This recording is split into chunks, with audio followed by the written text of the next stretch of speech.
Today, we talking mullets. The mullet vibe is not just a haircut, it's a way of life. Get out the way, posers.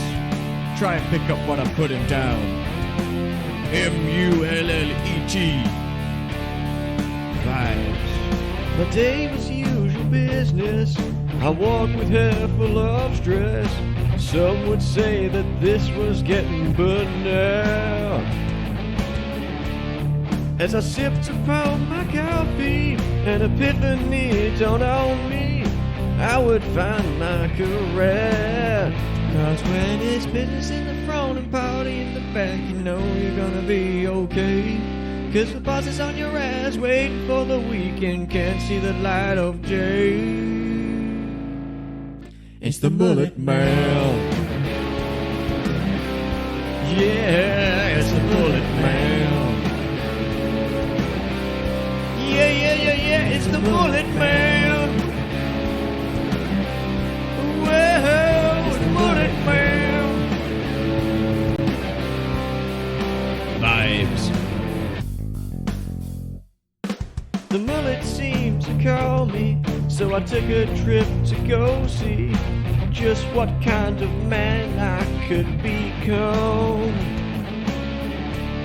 So I went into the barber, my words couldn't have hit harder, and then the deed was done. Cause when it's business in the front and party in the back, you know you're gonna be okay.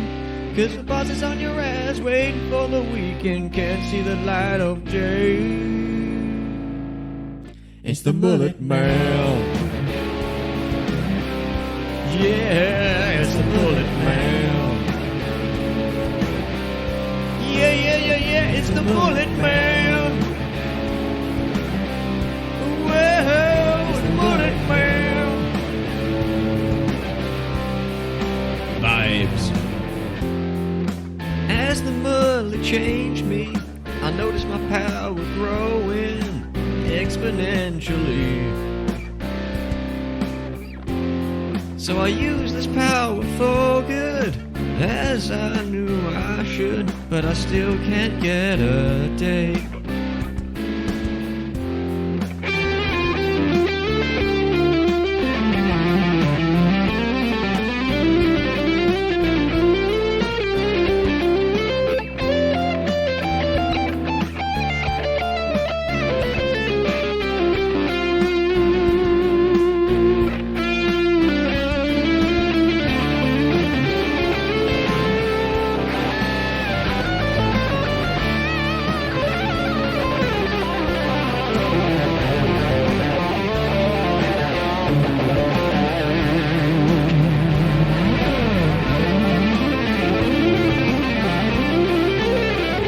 The Mullet Man.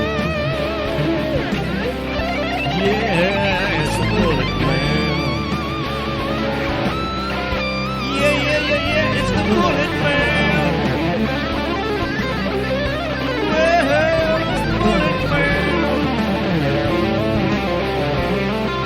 Vibes.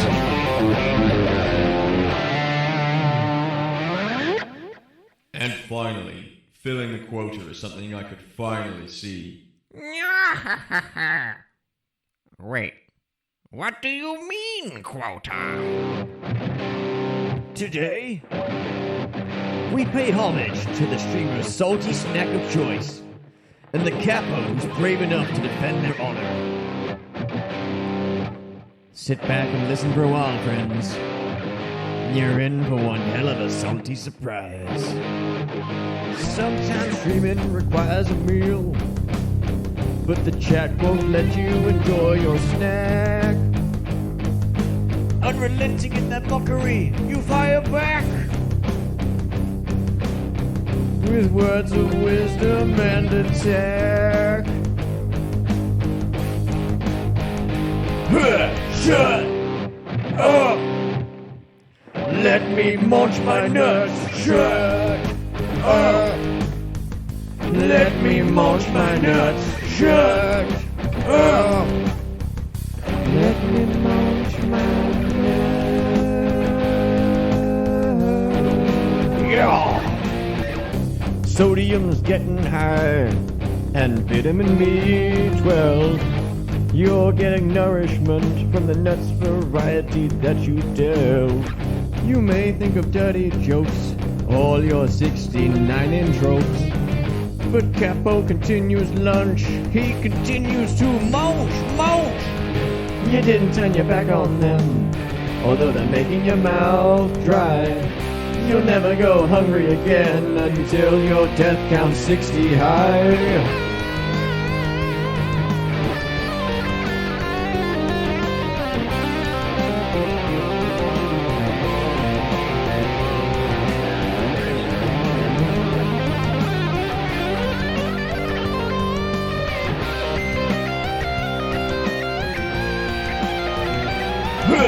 Shut up! Let me munch my nuts. Shut up! Let me munch my nuts. Shut up! Let me munch my nuts. Damn your rotating cube! Ah! Shut up! Let me munch my nuts. Shut up! Let me munch my nuts. Shut up! Let me munch my nuts.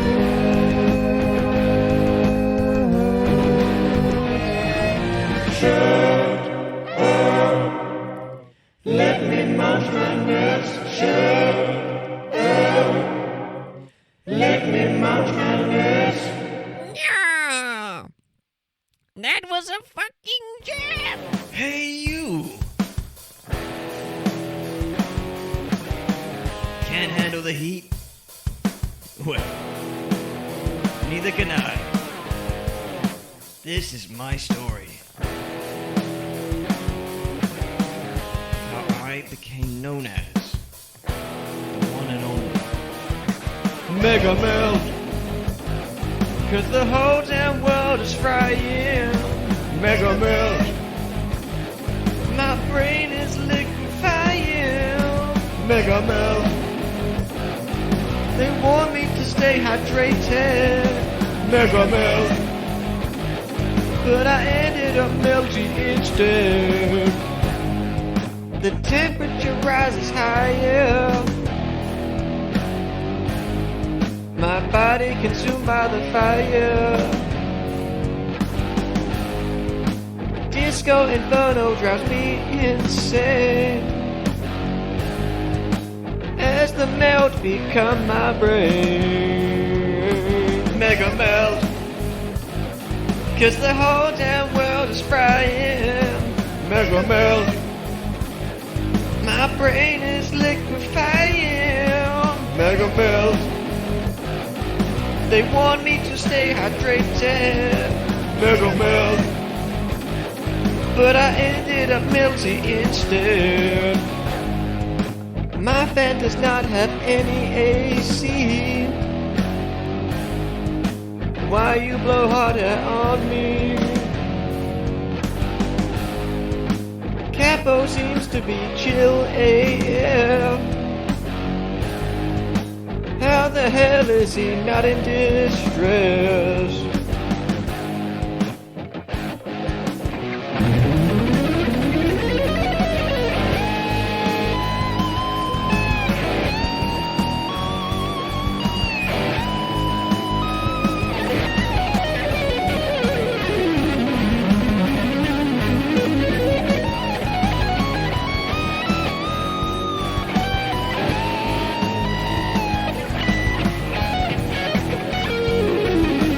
Mega Melt, 'cause the whole damn world is frying. Mega Melt, my brain is liquefying. Mega Melt, they want me to stay hydrated. Mega Melt, but I ended up melting instead. Mega Melt. And fairy dust where we lay our scene. Our hero lusts after a dragon-esque queen. He He's neither vegan nor vegetarian. The people call him the phallic barbarian. And while his great powers cannot be ignored, well, they're not contingent on his ability to brandish his sword. And so he embarks on the most thrilling quest to solve quite a big problem, it must be confessed. But that's not all as it seems. In fact, it's beyond his wildest dreams. He expects to be met with a cure for his dick, but lo and behold, he finds out it's a trick. In the mountains, our hero is far from lonely. In fact, he's crossed paths with the one and only Love Guru. The Love Guru possesses a mystical power to have our hero fighting fit within the hour. There's probably a joke with a penis right there. And so our hero continues on his way, returns to his homeland merry and gay. He returns to his parents after they've been away, and they confess they thought that they'd never see the day where their son, who has certainly has been around, finally finds love and settles down. The news of their union resounds through the town. Here's him in his suit and her in her gown. In fairy dust where we lay our scene, our hero is married his dragon-esque queen, and the whole world is certain now and the when. We're glad our barbarian is phallic again.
What is up, motherfuckers?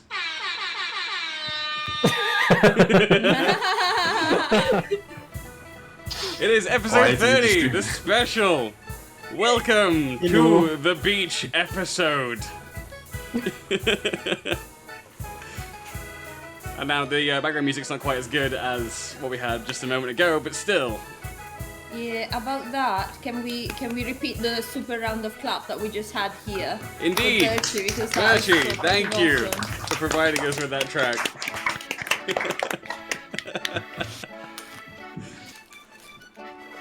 And So, of as course. the composer, can I just say, executed my vision perfectly. Fantastic. I Really good was stuff. stunned when I first heard it. It was amazing. So anyway, we are moving on. It is the beach episode. So who wants to tell me what happened last week? Does it really matter? Nope, doesn't matter. We're moving on. Capo did some stuff. Someone betrayed us. Wanted to kill me and Sharif first. We won. The baddies are gone. Capo is king. Yeah, That sounds about happened. right. But none of that is important right now, as you've, as the Sneven have spent the last 4 or 5 days now in Kurha as guests of the palace, sort of just living it up, chilling out, doing, relaxing things as opposed to the quests that you've been on recently. And it's getting close to the point at which you will be required to depart to continue your quest, as the world still is in peril. But just for today, just for this one day that is remaining, you're gonna be maximum relaxed. Or so you think, as the 7 of you, Fanny Boss not actually being on camera, he's not with us tonight, but he's still hanging around with you guys, taking part in everything. As you hang around in the palace of Kurha, in one of the quiet moments that Caporius gets between dealing with this, that, and everything else that comes with being a regal figure, and especially fixing all of his father's various problems that he caused, there is a cry from the front of the palace, and swiftly one of the guards runs in to find Caporius and the rest of the 7 sat around relaxing as he calls out to Caporius, "Sire, there is, well, I think you just need to come and see this." That's not very informative. I run along with him. And as you reach the door, he turns to the rest of the party, and I think your friends might also probably want to see this as well. I go along. You guys wanna? Let's Go go. along, yeah. Yeah. I'm like As- sipping a chilled berry juice and like... As the 7 of you leave the palace in your most casual summer wear and chilled out attire, carrying beverages with you, you don't even have to look far past the gates of the palace to understand what the commotion is about. As to the north entrance of the city, just on the outside of the gate to what is the fancier part of the city, you see at a distance a very big, very docile-looking brass dragon. It's just sort of sat there, sort of, every once in a while, just like scratching its ear and sort of just looking off into the middle distance. And Does he want to come to the beach with us? the the guard with Caporius turns to you, and says, "You might want to go over there and see what all that's about. That's not normal." Is he sitting on the wall? Is that what you said? Or No, he's within sitting the walls? literally in front of the gate Oh right. into the city. Yeah, just kind of sat there. Let's go. Yeah, let's head over. Welcome him. Really care? Because I feel like I kind of don't really give a fuck right now. You can go to the beach if you want, Well, I'm or you walking can go over, say hi I'm to gonna an actual dragon. I'm gonna be preparing a little berry mimosa for the dragon as I'm walking over. Yeah, but Caporius, Yeah. No, I won't Eldritch Blast it. Don't worry. Yeah, don't think of the Just- dragon, please. 'cause Probably. it doesn't go well. Wait, what? It is a brass dragon. What? It's a Let's tower. go! You what? The what? So as you slowly wander your way to the north side of the city, taking your sweet time about it, you eventually get closer, and you can see more than just the dragon at this point. You just kind of see its head sort of poked over the top of the wall. As you walk towards it, it just kind of peers over and looks at you, and with some disinterest before sort of continuing to like look around, not sure what it's doing. But as you get closer to the gate, you can see that the dragon is not alone. It's sat on the other side of the gate, but the actual gate itself is open, and you can see through. There is a collection of people stood around the bottom of it, looking into the city, looking directly at you.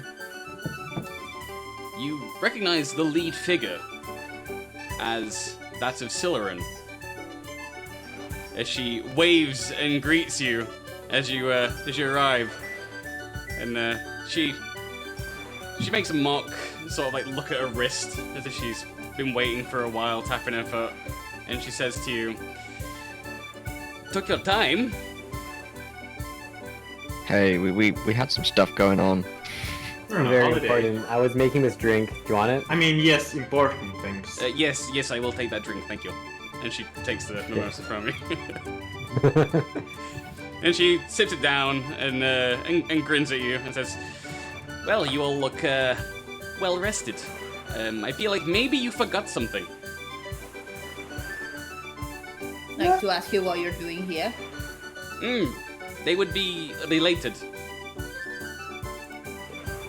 Like you Why? do.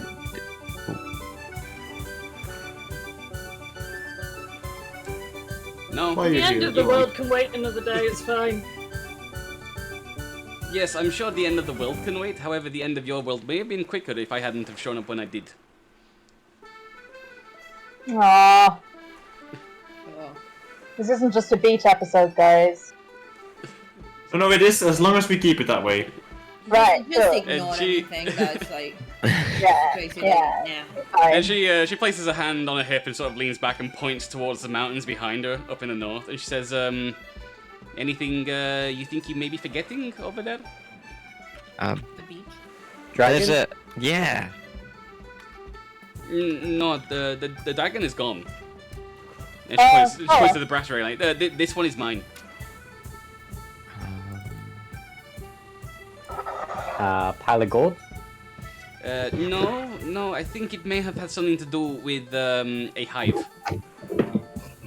Oh yeah. And she looks at Gershaw and says, "A hive that I believe you said you were going to eradicate, so that I didn't, get any more points and beat you. And now that I'm here, I have cleared out the hive with my army right here." And she points, and there's around 10, 12 Githyanki with her, and no more than that.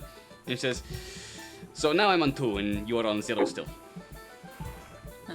But how many kings have you made? We made 1. Therefore, we're kind of winning. You didn't know yet you were competing, but now you are, and we're And winning. she perks up and looks at you with a smile and says, "A second contest. Okay, I will see about making kings." She's gonna want to take Shofra's place next or whatever. So competitive. Yes, but it is fun, no? I whisper to M, we have the Stumpleworth man. After what? The stumbled turd. Great Stumple man. Otto? That's Not not his that name, one. but that's fine. King Old Stumple man. Oh, yeah, Arduin, yes, sure. Don't say his name. Her name wasn't Arduin! Something along the lines. Sure. Is that not Yeah. like a kind of, like, computer? Well, Yes, King Arduino. no, Arduin, isn't it the dragon in Skyrim or something? And it's, and Prince Raspberry Pi. As the 7 of you sort of chat amongst yourselves, Syl and her assorted Gith Yankee warriors kind of just stand around looking at you impatiently, and finally manage to get Caporius's attention as she says, so, think you can do something about the guards and let me bring the dragon in? I don't really want to have to teleport back to Glinlock so soon. It's, I'm tired. I mean, it flies, doesn't it? You could probably park it in the palace grounds. In the park. It is very kind of you to offer the palace. We just wanted to be Grounds. polite. The rather- palace grounds. Not the Of course, palace. The of palace course. grounds. We just wanted to be polite and ask first, and none of the guards seem to know how to handle dragon etiquette, despite the fact this is an island of dragons, no? Yeah, you think so? No. Friend of ours is always welcome. Park her inside. Excellent. And she does a series of whistles and points, and the dragon looks down. He sort of almost imperceptibly shrugs its shoulders as it takes off and flies across to the palace. And it circles for a short while before landing on top of the palace and curling up and starts snoozing. The snores of the dragon can be heard from the gate here. No, He you've is been. also very tired. I can tell. Should have a beach episode with a saddle. That'll chill him right out. So, what is So- this about the beach? Yeah, we're gonna head to the beach today. I think that's kind of the plan. That sounds We put wonderful. our towels and our radiance blockers. We should go. Instead of like stopping sunburn, it just stops you and Gershon talking to your gods. Loves god burns. No one can be burned by the gods. So Silurin and her warriors follow you into the city as you walk the main road, going southward now, heading towards the harbour where the other six of you will remember you landed on this part of Kerhar in order to do the siege of the castle. Reaching the southern gate, a few of you look at Caporius a little bit sidelong after he mentioned that you were all going to the beach today. And Silurin sort of gazes across the harbour and says, okay, so we're on edge of land and sea. That is technically beach, but I see no sand. Hey, you'll find it. It's just a little further. It's a bit well hidden. Like it's a treasure trove of a beach, if you will. It's better not Quite be the another spot. stony beach, Briggy. And so Swear to God, not the building another Sneven- stone castle. the Sneven, accompanied by Silurin and her warriors, you walk for about an hour, slowly heading southeast, until you finally come across the small patch of land known as Kerhar's public beach, nestled between two burgeoning harbours. How does that sound awful? It's lovely. This is our proud beach. This is where we come to relax and enjoy the sun and the sand. Yeah, that sounds the sand. Is there anyone else around? No. Yeah, we've The got beach- it to ourselves. The beach is devoid of all life. Did you book it for us? Please, I'm the king. Please. Is that why no one's here? Because people don't like you and they knew you were coming to the beach and they're like, nah. Or...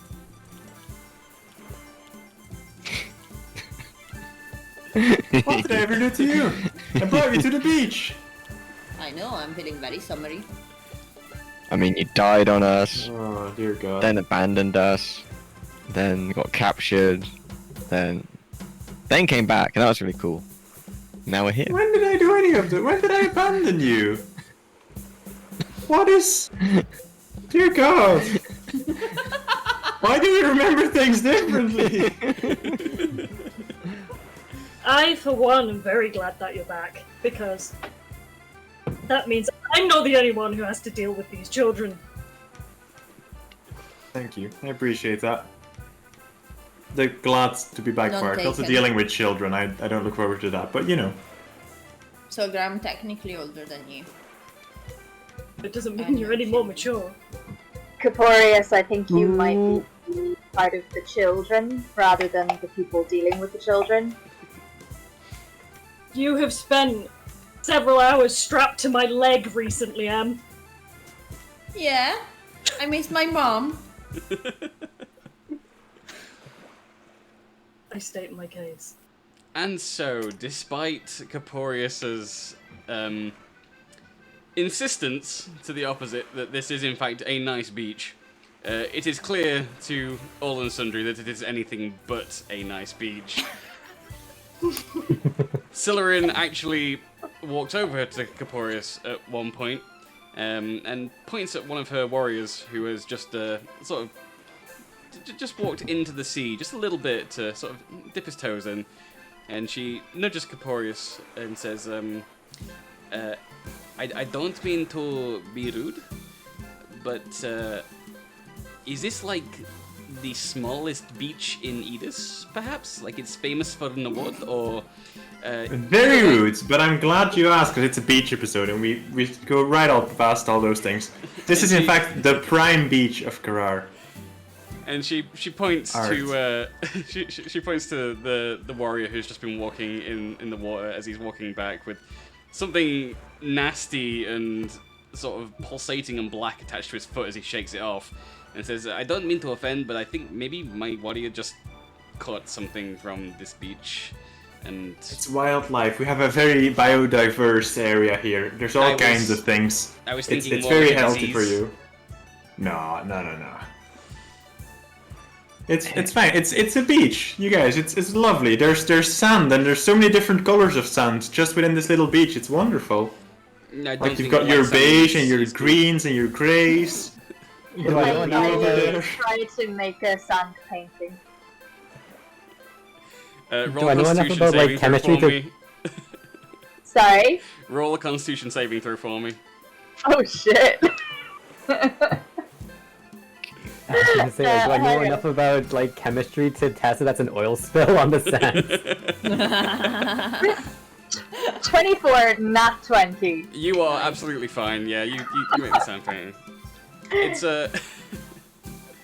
You're fine. It's a lovely beach. Can I chat to the guard that just got the thing on his foot? Yeah. Yeah. Hey, dude.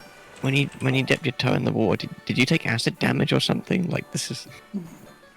And he looks at you and he gestures towards his leg and says, not acid, but I'm not going back in there. Fair enough, man. And he shakes his leg again and says, whatever that thing was, it was dead. And I do not like dead things touching my leg if I didn't kill them.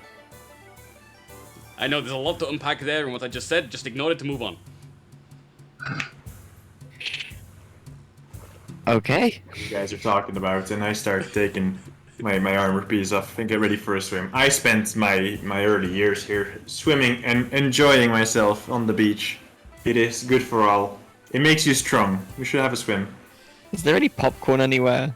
I just want to, like, sit back, you know. No, you feel like even if there was some popcorn somewhere nearby, it's kind of a grotty enough place that you probably wouldn't buy it anyway. Just wonder for the But effect. Caporius, you get in the water and you start swimming just a little bit out to sea, and of course you're fine growing up in Kerhar and using this beach regularly. You have no ill effects. However, you notice, and only you notice while you're out at sea looking back, that on the other side of the harbour, the remaining harbour that is to the east of you, so on your right as you look at the shore, that further along, they started to sort of deconstruct some of the harbour, and it actually gives way to a rather picturesque beach with coves and caverns and platinum white sands. And there's actually a few people already there. One of them spots you from a distance all the way out and just sees you floating in the water and just looks at you in shock and awe. And then shakes the head and goes back to what they were doing. Do I recognize them? Are they citizens? You recognize them as a citizen, yeah, but you don't know them that well. You recognise that there's Yeah, quite a there- few people on this other beach, and even now, as you look at it and you look back to where the rest of the Sneven are, you can see clearly that it's a much nicer beach. Is this like a private beach or something? Why was I not informed of this? I mean, you know, Bear in knows mind, no you're harm's the no, only right? one now that has seen Yeah, I this was other gonna beach say. currently. Okay, well, I'm gonna do some more swimming for now. I'm in no rush. I'm enjoying myself.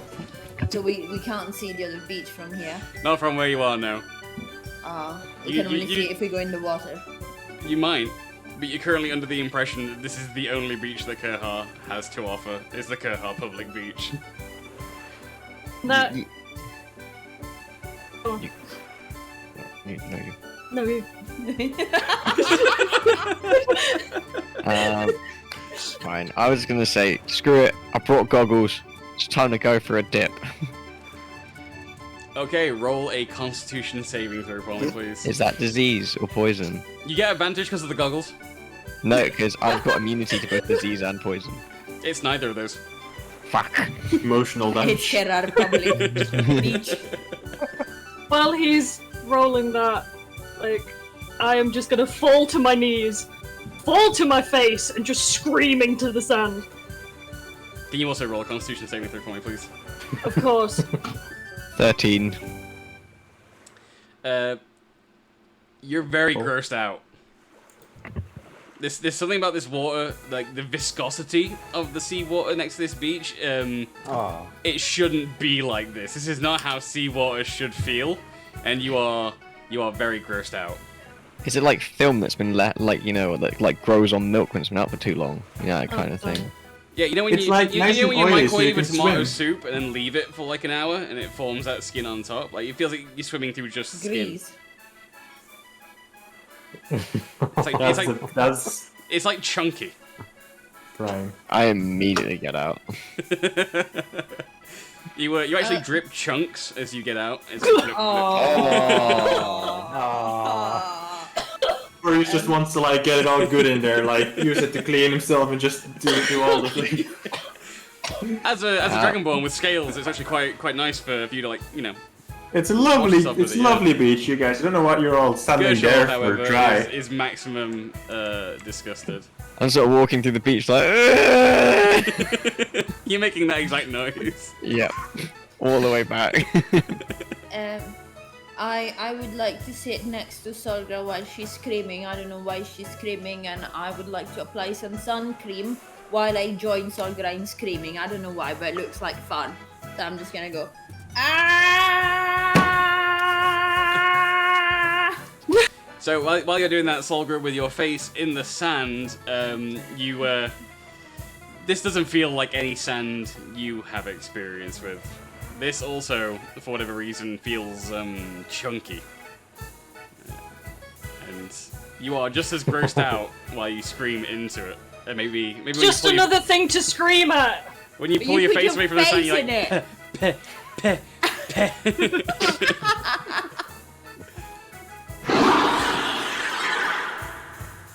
Was that from chat or not? I don't give a fuck about the risk, just let me scream! It was for chat. It was from chat. that was Another thing to courtesy scream of about. I said fuck off. Which side are you on, Russell? I want to make my way back to the beach. As Get you up. get out of the water, of course, you're also dripping in chunks. Yeah, I'm gonna get close to the party and just like kind of give it a good shit, like a dog does after running through the water. Can I misty step away from Kapori? Yes. Please you never can. say the phrase dripping chunks ever again. Can I roll to dodge that? Yeah, you can take the dodge action. I'll let you know roll for that. Okay. Really fucked up episode of Baywatch.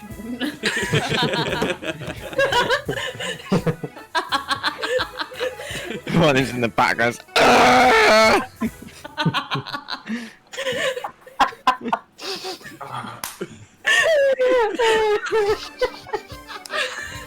So guys, hear me out. Here's the deal, right? Clearly you've all got some sort of problem with my homeland and my beach, but you know, I think there's another beach there where they have like the. It's pretty gross actually. Like they have all the chemicals in the water to make it like smooth and like Nice. without bits. I don't like it, but like We're if that's going more there. your style. Yeah. I suppose prefer we could my check that seawater out. with pulp. Yeah, I prefer my seawater not chunky. Not gonna lie. Smoothie. And, like the sand's a weird color as well, you guys. Like it's all just light and stuff. I don't really trust it, but I mean, I suppose I can probably get some flip flops. I've already gone at this point. Like I've already started walking a direction. I don't care where. Caporius, I have Yes? literally seen cleaner water in like the sewage canals of Bjargeth. There's some good swimming in sewage. There's. You know, this is canon now. Dragonborn are just built different. No They one sure are. like that. We might keep an eye on you. Like you don't already. Come on now. Certainly different.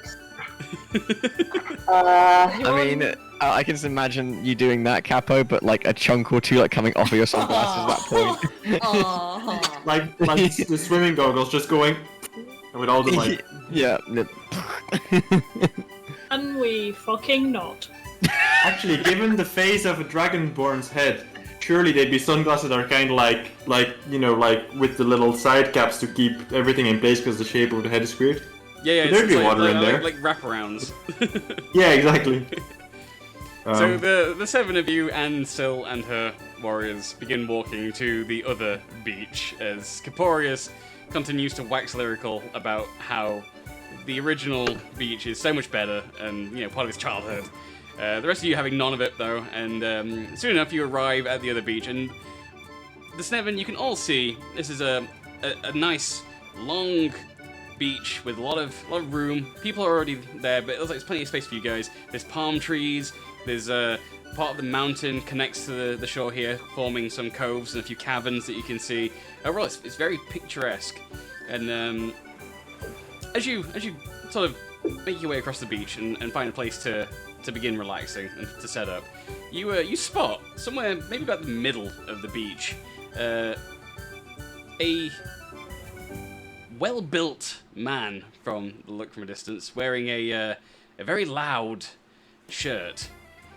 Looks like he's got a large flagon of ale or something in his hand. His long hair sort of streaming down the back of the deck chair. And as you're approaching and watching, you see the man finish the ale, push the tankard to the side, sort of reach down not in your line of sight, down the side of his deck chair, and lifts up another flagon of something and begins to drink out of it. Hey, John. And the man turns his head to look at you, and you can see the long beard and the long hair, and he raises his tankard to you and says, "What kept you?" Caporius. Chunky water. And there's this Where that he I just run mumbles, immediately into the "Thirsty sea. beaches, goddamn." You've been to Outrageous. the other beach. Yes, it's not a bad beach. That's all Thank you. I agree. It is a lovely beach. I would like to resume my prone position, screaming into the sand in a more comfortable area. you do so and find it to be far more comfortable than you ever could have expected a beach to be. This is the kind of beach that makes you like sand. That's not how sand's supposed to work. It's I'm- rough and coarse and it gets everywhere. No, this is soft and silky and, you know, very relaxing. Oh. Or he's just gonna sit on towels as much as possible. He doesn't trust this. And John nods at Caporius and says, "Yeah, I wasn't sure that you'd go for this kind of beach, really, Caporius. The sand is it's almost tiny in its chunks. Yeah, the Microscopic people have chunks, in chosen. fact."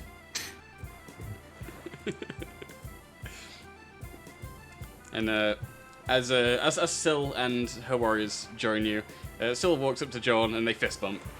And John says, "Didn't you tell them I was going to be at the beach?" And Syl said, "Well, they were going anyway. I figured you could surprise them." And then we spent a long time in what I imagine is Avernus on Edus.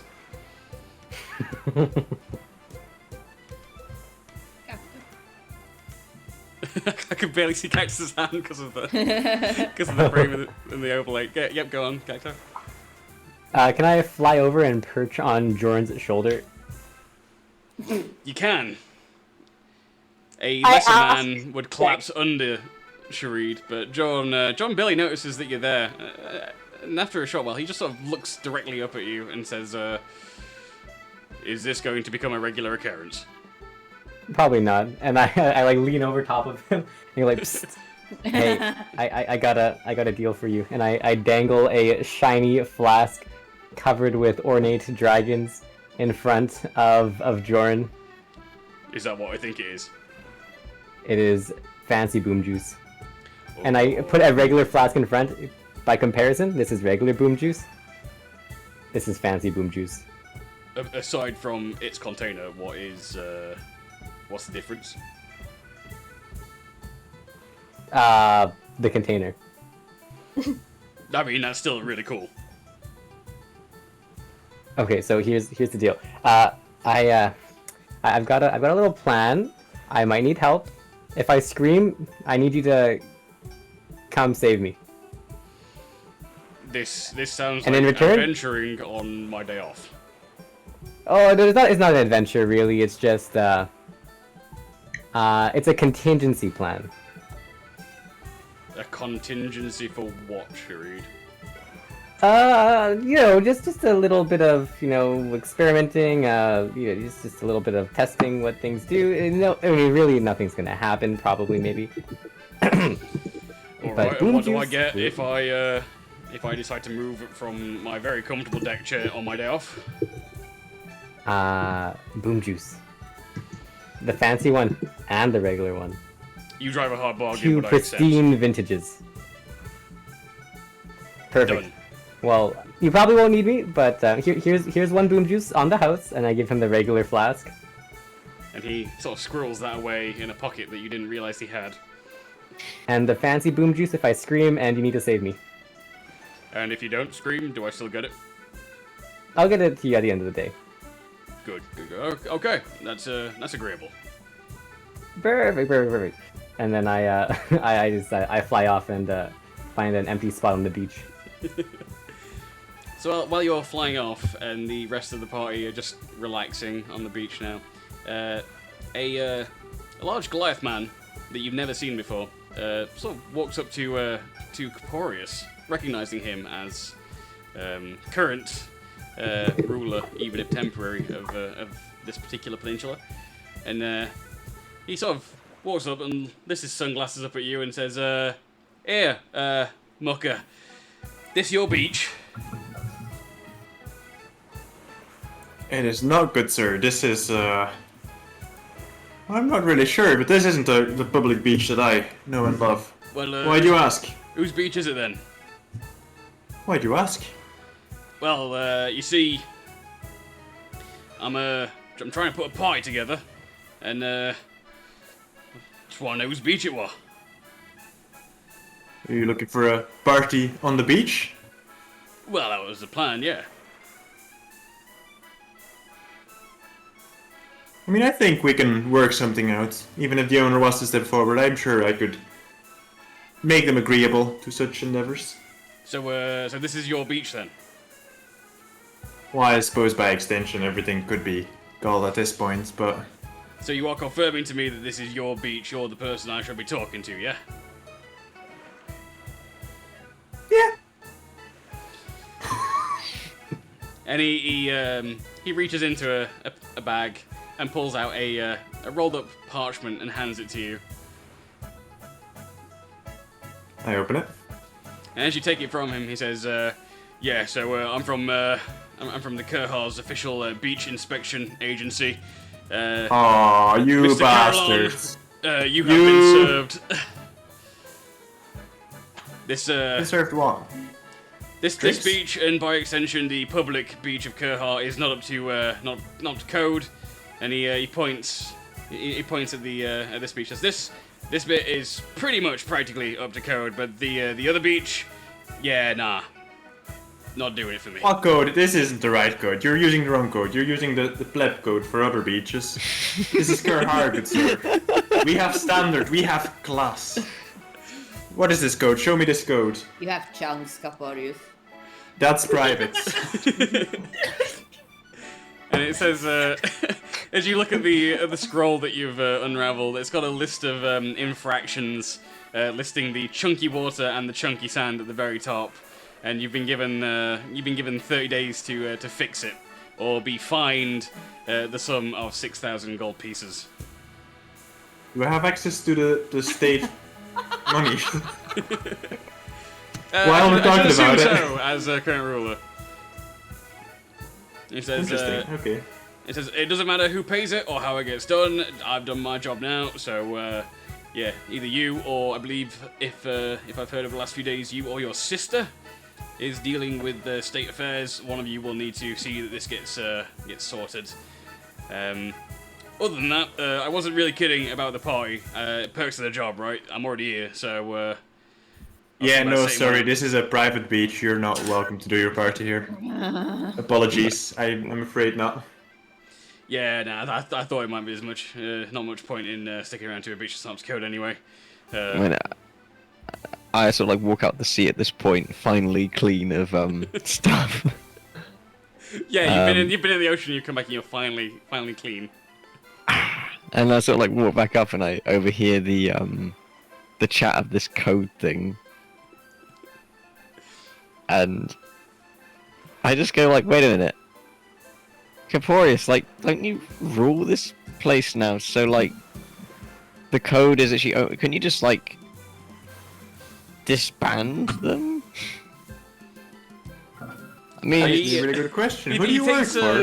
He takes one look at Gershaw and he pulls out a quill and an ink pot very quickly and just sort of leans over you and adds an extra line to the bottom of the report. And as you look down and see what he's written, it just says, well, he says to you like, yeah, sorry, you almost got away with that one, but you know, I had to add it on there. And as you look down the list to the new entry that he's written on the parchment, alongside the chunky water, etc., it says abnormally large crustaceans.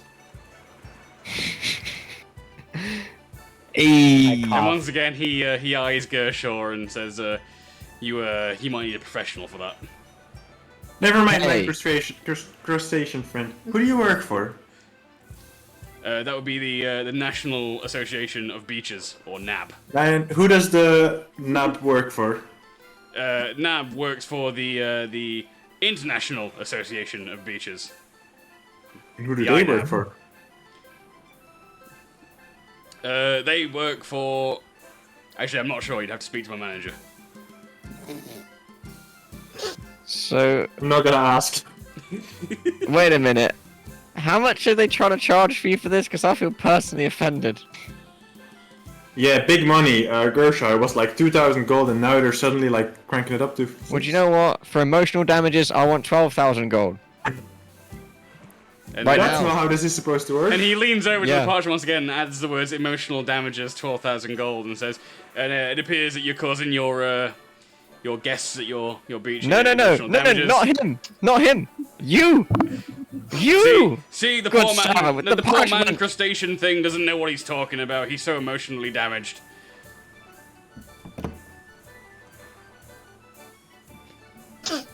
I mean, I'm Fucking better trying get to argue, but Heroes. it's I'm gonna do a thing. Oh no! I close the parchment first. I roll it back up and I put it in my pocket. I close my pocket and then I wind a towel around my body. Okay, go on, Gershaw. I summon Visage of the Astral Self. Oh, for fuck's. and I look at him, and like as I'm looking away from him, I whisper in his ear. Like I'm looking at the corner of my eye, but like I'm not looking at him, I'm looking at the corner of my eye, and I sort of like be like, "No one likes you. Go away." He also summons Visage of the Astral Self. As his stands beside him and he just sort of poses off against you and says, it's not my job to be liked. Oh. Now, son, step off. Are you approaching me? No, it appears to be you who is very much attempting to approach me. Oh. Oh. This goes back and forth for about 5 minutes as the rest of the party looks on, as Gershaw and the inspector both go oh back to one another. Meanwhile, I'm still in the background screaming. Briggy, I don't need to do anything right now, so I would like to sit down next to Sogra and start keep reading with the phallic barbarian, because I've been a bit behind on that, so that you know, and you can give me timestamps or whatever. What's going on. So have I managed to prepare any? Oh, sorry. Is this the part where you tell me that you've been DMing me and I haven't been reading them? No. So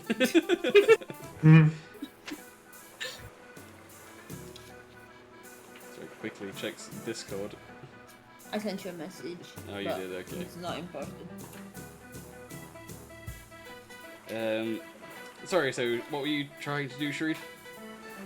Oh, I was wondering, like, have I prepared any of the like tarps and sanitization or whatever sanitation things?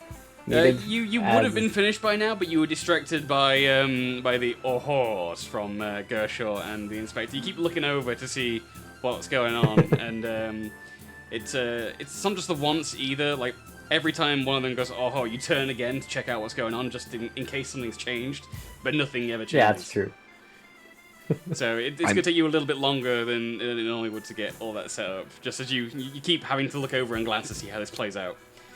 Fanny Boss, meanwhile, is not paying attention to any of the party right now, and you're not sure how it happened. None of you are paying any attention to Fanny Boss, but he's now sat alongside John in his own deck chair. Again, you don't know where he got it from, as he also drinks while holding a pink flamingo statue. You don't know where he got the pink flamingo from, but it's just, you know, it looks like it's made out of some sort of plastic, a material that none of you are familiar with, but it seems light, and whenever he hits it against the deck chair, it gives out a hollow ring, and he just kind of like chuckles to himself as he drinks with John and sort of like waves the flamingo around.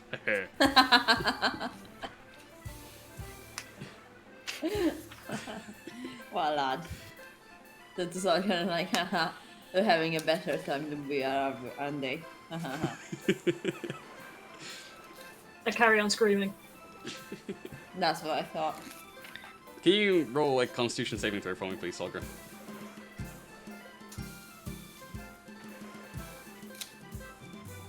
Just at this point, I feel like it's required to have a Constitution saving throw for your vocal cords. 15. They're fine. Your scream is as clear and crisp as ever. So at this point, the inspector finally turns away from Gershaw in this game of oh chicken, looks at Caporius and says, "Is he with you? I haven't really got all day, and normally." Absolutely not. Okay, sir, Mr. Crabman thing. Look, it's a reflex. I'm sorry. Is this going anywhere? Well, look, it's not just you that can't stand this, but I'm sorry. I'm gonna have to take a stand. Either we're fighting, or I'm gonna go fight on the beach. What? For initiative? Look, I'm gonna let you off this time, all right? Cause just.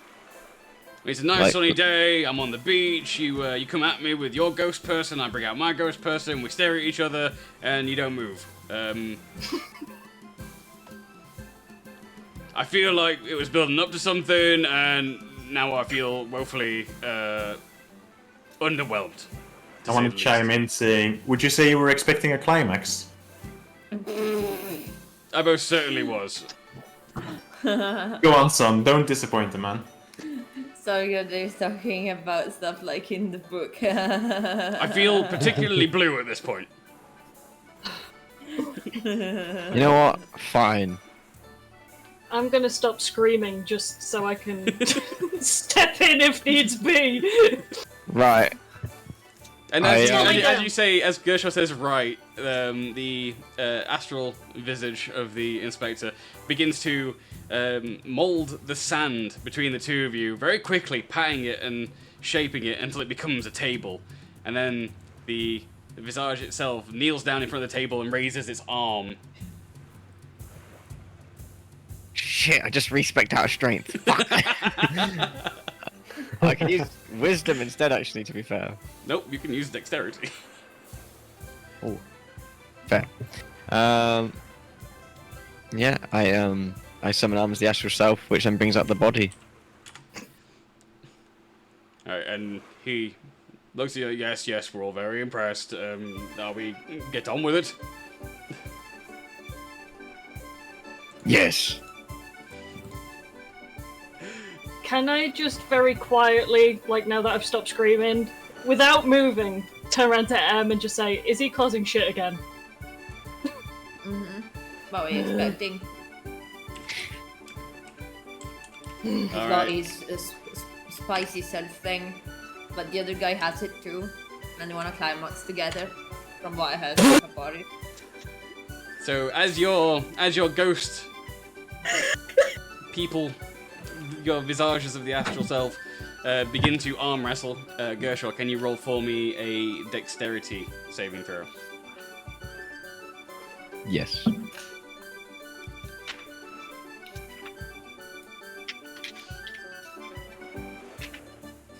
Ten. Shit. And just like that, the visage of the inspector suddenly buffs up to twice the size with a "Urgh!" and then poof, slams your visage's hand into the sand table. And very quickly he rebuilds it and says, no, I'll be fair, best of 3. Okay, let's do it. Alright. So roll your dexterity check again. 12. This time you get the upper hand and your visage manages to win the contest. However, it's not quite as spectacular as that first one. The table remains intact. And the guy nods at you and says, this is what I'm talking about. This is a climactic battle right here. 1 round apiece. Let's go. All right. 24. And with that, your visage slams the hand of the other ghost through the sand table and into the ground, causing a small crater to form below the two of them as an almighty "Urgh!" is heard ringing across the sands. The inspector nods at you. He looks very satisfied and says, a worthy opponent. Muda. And with that, he nods at you and says, I'll take my leave now. And he turns and walks along the beach, never looking back towards you.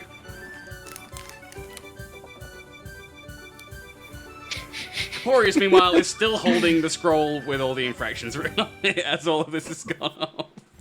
He's been very distracted and very amused by this. At this point, Sharid, you've finished setting up whatever you were setting up. Okay, so I want to set up like a little tarp with some of the empty flasks I have lying around. It all looks very ghetto scientific, as if you tried to set up a lab experiment on a tarp in the beach. Yeah, I'm visualizing it. Okay.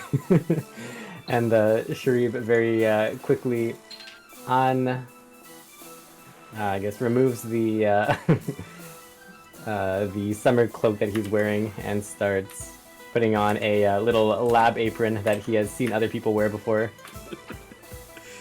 It's like not completely correct, it's just your best approximation of what you've seen. Yeah. One second, let me just save this file.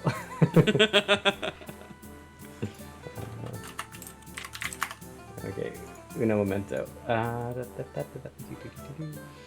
Solgri, you're still screaming. Gershon, you are quite pleased with your victory. Caporius, you are now reminded of the scroll in your hand and the fine that you'll have to pay if you don't unchunk the other beach. Why do you even unchunk a beach? Why would you even unchunk? What is this? That's for the Outrage. state to figure out. You are making your way through the Phallic Barbarian. What volume did you get to last time? Are you on volume 4 now? I think something around that, yeah. Yeah, you're nearing the end of volume 4 now. You're on like the last couple of pages, but you keep getting distracted by the goings on around you. All this climax. Oh. Oscar, I'm assuming, is building a sand castle with actual sand this time. And it is a I'm having a sand whale of castle. a time. Oh my god. It's about halfway finished. Like every time you finish what looks like a castle, you begin adding to it to make it even bigger. It's becoming a fortress over time, and it's now taking up about 5 meters square as an entire structure, and it doesn't look like you're done yet. Can I ask? Am I near Jordan? Yeah, you're just sort of off to the side from where John and Fanny Boss are currently sat. Can I ask him if he has an empty bottle I could have? And he passes you an empty bottle. Quite happily hands you 2 or 3 and says, how many do you need? Okay, so with one of the bottles, this gives me many an idea, but with one of the bottles, I fill it about a third of the way with sand, and I close it up. And I have made a maraca. And with the other, how many bottles do I have? Sorry. As many as you want. John's had quite a lot to drink already. I take 3 for now. I take 3 bottles and I fill them with different levels of seawater. And I do I have something to tie them together with? Yeah, you could find something. And I'm sorry, I know that we skipped away from Cactus, but we are going to get back to that. I figure out whatever he's about to do, I want to establish where everyone else is first. Sorry, I just have to do my silliness. Yeah, no, it's good. I stick them together, and I have made a pan flute. Excellent. So you've got all this going on, and it's all happening great. Fanny Boss is just, Pink Flamingo, drinking, hanging out with John. You're all having, most of you are having a great time. And we're just going to flash over now to Shareed as he attempts to do whatever Shareed is attempting to do. Right, so I've officially donned my lab coat and glasses, looking as professional as possible. You are getting a few side glances from other people on the beach, and even John and Sil and the others are kind of giving you a few wary looks, as clearly this is not what relaxing looks like, in their opinion. And you can clearly see that underneath the lab coat is like a little bit of Hawaiian shirt poking out. So I'm gonna lay my the 3 randomly colored flasks from Dormaris in front of me. Okay. And first, I'm gonna keep it very small. I'm gonna look around for like a little pebble. You actually have to go a fair distance out of your way to find a pebble, as the entire beach is made out of very silky smooth sand. Not a single pebble in sight until you get back on sort of the main road. Okay, and I'm also gonna pick up like a tiny little handful of sand as well. Okay. And then I'm gonna set out a little thing of water from my water skin, and then use flame sphere to boil it. Okay. And sterilize the rocks and the sand, and all of the bottles. All right. They are sterilized. Okay, and then I'm gonna lay them back out on the tarp, and in each of the 3 vials I have laid out, I'm gonna put a little pebble in each of them, and then drip a tiny amount of the red vial onto one of the rocks. Okay, so as you drop from the red vial, nothing happens visually that you can tell. In fact, roll an Arcana check with advantage for me. Okay.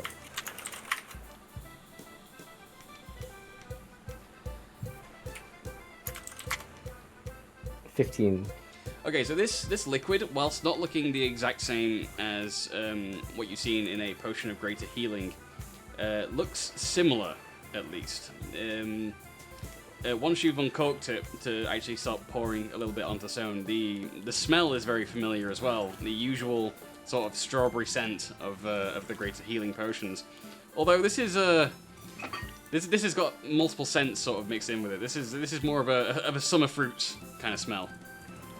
Okay. Can I take a little sip of it myself? You take a little sip and you feel really good. Okay. Then I'm Like, gonna you feel uncork. I'm gonna extremely cork that healthy. one. Okay. Like you feel as if you could fly a marathon right now. Okay. So I'm gonna cork that bottle up and then go to the next vial and get the blue one, and find the next empty one with a rock on it and pour some of the blue vial in the new flask. Okay, roll an Arcana check for me. 13. Okay, so having some experience with magic and alchemy, as soon as you start pouring the blue liquid into the container, you immediately get this urgent sense that you need to cork the top of this test bottle as fast as possible. And as you succeed in corking it closed and sort of examining the insides, you can see that not only has the rock completely vanished, but it's slowly warping. Like the air inside the bottle is slowly warping until it becomes a singular point and begins pulsating with a dark purple, almost black energy. This continues on for about a minute until it sort of collapses in on itself, and at that point there is nothing left in the bottle. Okay, I'm gonna write that down in a journal and then move on to the final rock. Oh, is the vial like exploded too? Like the vial is completely gone? No, just the contents inside it. So the rock that you put in there. Okay, and lastly, I'm going to put a little drop of Just to go back to that, into... just so in the one where you pour the blue liquid, the inside looks as if it is brand new, like it's been perfectly sterilized and clean from on the inside. Okay. And that's how it looks now. Nothing remains inside it. Right. Okay, and then lastly, I'm gonna pour a little drop of Zagoo onto the rock, and like prepare a flame blade and a buff berry, and just like stand and watch it very closely. Okay, so as you pour the, are you corking or leaving it uncorked?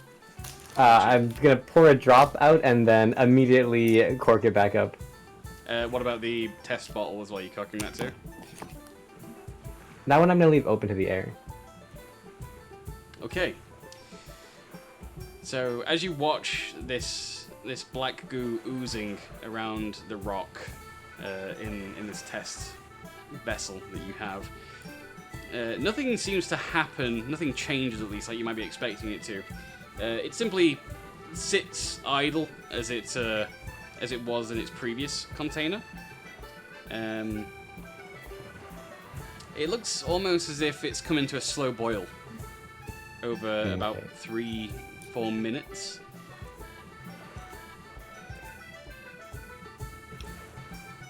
I'm just gonna keep watching it and making sure that like nothing like falls into it. After another 2 minutes, it looks as if the Zigoo is evaporating. I'm gonna put a cork on it. You cork it up and it appears to become a black mist inside the bottle. Okay. I'm gonna keep watching it with my spells at the ready.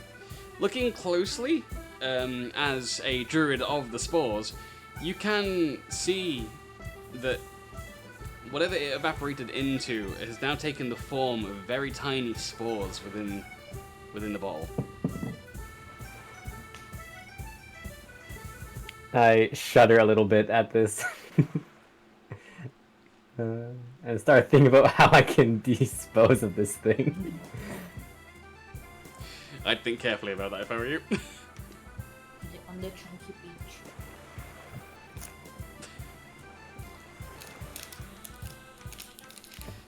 If there's any bugs in the sand.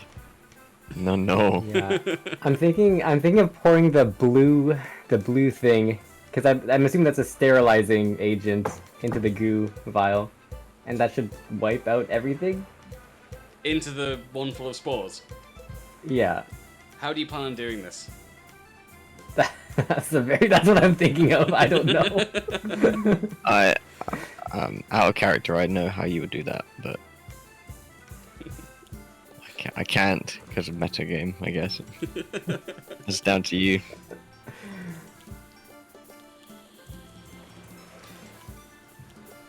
I'll keep thinking about that. I'm just gonna be sitting here watching the vial as I do a thonk. Alright, so as you are experimenting, eventually Astoria manages to find the lot of you on the beach, and she approaches Caporius.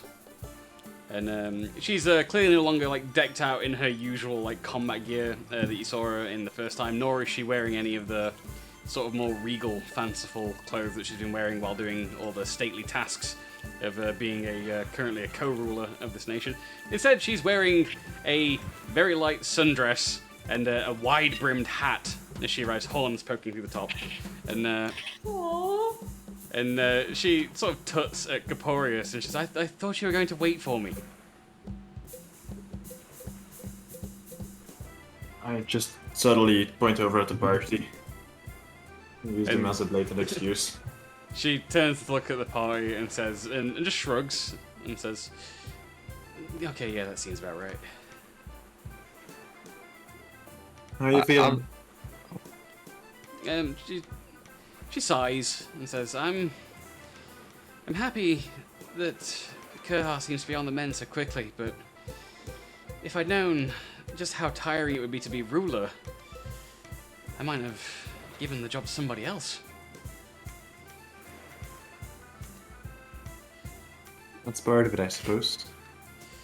We'll grow into it. She says, I hope so. But none of the palace guards seems to have known where we've gone. Vim has made sure that no one followed me, and so I'm considering this my day off as well.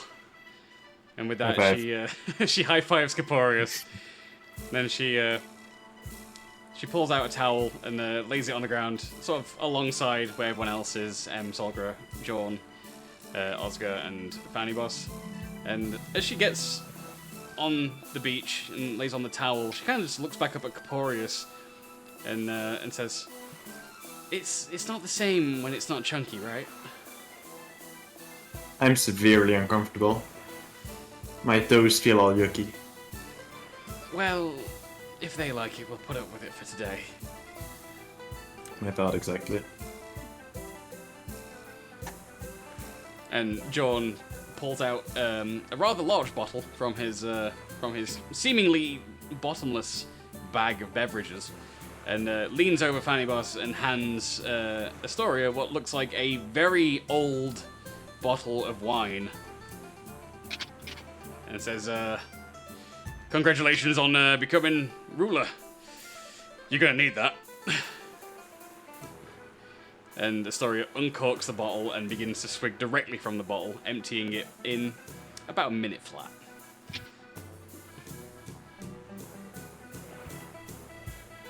What are the rest of you up to? Yes, I would like to go to Astoria and talk to Astoria. I mean, you're all sort of sat pretty close to one another, lined up along the beach at the minute. Am I? Yeah. Oh, is Solgra still screaming? Solgra, are you still No. screaming? No. I am not screaming. Oh, okay, just checking. No, but I wanna yeah, okay, that's fine. I won't bother to stand up and say, for the record, I was gonna wait for you, but Caparius said no, we need to go and swim in the chunky water. So he forced us to come here. And by You mentioned the a way, chunky. Oh, And she gets I want to go now too. she gets wide-eyed and all smiley for a moment and says, "Have you been in the chunky water? It is fantastic, isn't it? it's gross. It cleans deep between all the scales. It feels so refreshing. I don't have scales. Oh, but you see, if you had scales, it would be very nice. I assume it's still very nice either way. It's just, yeah, I quite like the our childhood beach. Good for you. And by the way, the makeout ship has sailed. I don't know if it went far in the chunky water, but I think you missed your chance. And to that, she looks very confused. And she says, okay.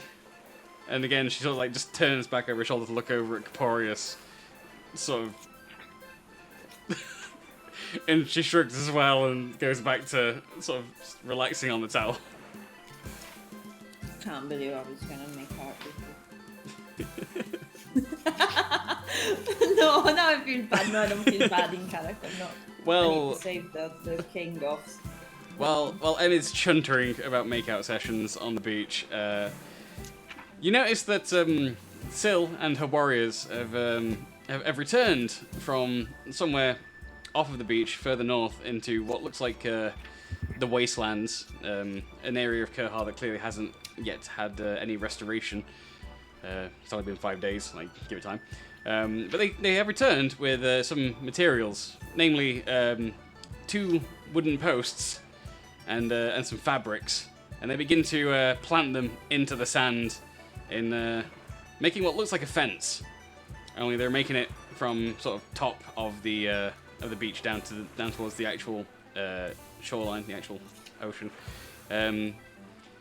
After a while, Silerin stands back, looks at it, and shakes her head. No, too big. And they start moving the fabric in the post again, until eventually they have what looks like a 15-meter fence separating 2 halves of the beach. And Syl turns to look at John with a thumbs up, and she says, "Did we do it right? Did, like this?" And John grins and looks at the rest of the party and says, "Yeah, that'll do nicely." And he stands up, reaching into his bag, and retrieves a large inflated pigskin. And holds it under his arm and says, "Right, who wants to play a game?" You can be my wingman anytime. And he grabs Gershon by the shoulder and pulls him further into the beach onto what is now an impromptu court and says, "Thank you for volunteering yourself. Right, who are we against?" What's the role required for this? Just asking for a friend. I'll tell you when you need to do it. Okay. Don't worry about rules. I'll join. Have fun. I'll join. Sarga, Whatever this shenanigans is. But Sarga, you gonna play? probably not. I wanted to go and play, but if you're not playing, I don't know if I want to. Go, And we can play. Go I'll play. Alright, so it's Okay. Boris and Oscar, the first 2 up to get on the other side of the fence.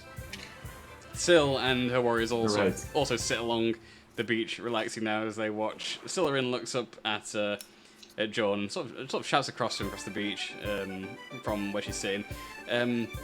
You told me what to build, but I have no idea what you're doing. Are you going to explain this? And John says, "No, don't think I will. You'll get it. Don't worry about it."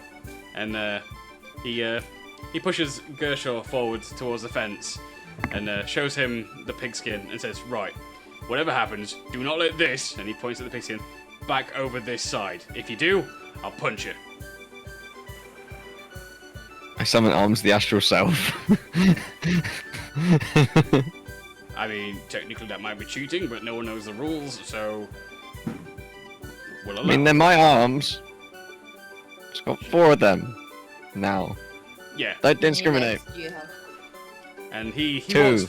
walks further away from the from this fence that's been erected, and he looks across at Caporius and Oscar and says, "Right, I am gonna knock this over there, and you have to knock it back.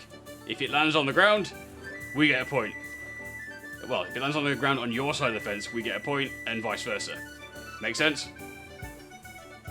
Get it back however we want. Knock it back however we want. However you want. And with that, he serves the pigskin over the fence. So can I have Oscar and Caporius both roll a dexterity check for me, please?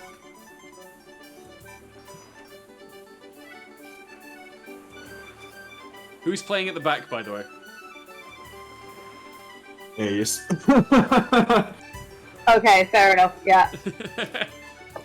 So Caporius falls over, sort of looks up as the pigskin flies through the air and sort of ends up with the sun directly in his eyes. His wraparound sunglasses kind of just a bit cockeyed and it just tumbles. Meanwhile, Oscar, paying full attention, leaps up with an inhuman grace, as an elf is wont to do, and sends the ball right back. Gershaw, roll a dex throw for me. Saving throw or? A dex check. Okie dokie. Actually, no, saving throw, yeah, because everyone else is doing saving throws. 18. Your arms of the astral self send it right back. You actually spike it on Caporius. Caporius, roll a dex throw for me, please. 15. 15. You do, in fact, manage to send it back up into the air. However, it is still on your side. Oscar, roll a dex throw for me, please. Sorry, one sec. Yes. A dex saving throw. Yes, please. Okay. Ooh, not quite enough to give it a powerful spike, but you do send it back over the fence towards John and Gershaw. Gershaw, roll a dex throw for me, please. Hmm?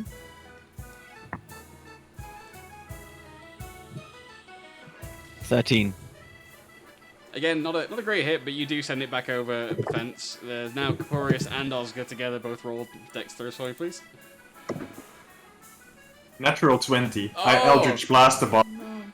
17. Caporius, it doesn't even make it to Oscar. Caporius leaps up into the air with with what seems like magical abilities, and proceeds to Eldritch Blast the pigskin, spiking it back towards Gershaw, like directly down at Gershaw. Gershaw, roll a dex saving throw with disadvantage, please. Okay.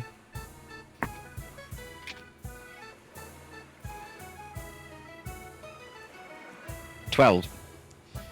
It knocks you on your ass, but it is in the air, and it is all on Jorn. And Gershaw, as you look back, as you fall over onto your back to see what John is up to see if he's got you saved with this, you spot John, kind of just sat down on the edge of the court drinking an ale, looking up towards Solgra, not paying any attention to the game, and the ball lands right next to him on the ground.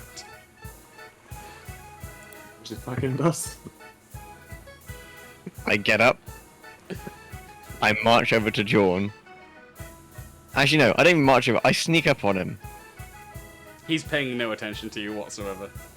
And I use Word of the Spirit to amplify my voice so all creatures in the 600-foot radius can hear me. And just yell, "The fuck, bro!" When All for more creatures effect. in a 600-foot radius. The fuck, bro! Which causes John to jump a little as he looks back up at you and says, what? With all four of my arms. Just like... He looks at the pigskin and he looks up at you with all four of your arms and says, I thought you had it. I mean, it's technically two of you.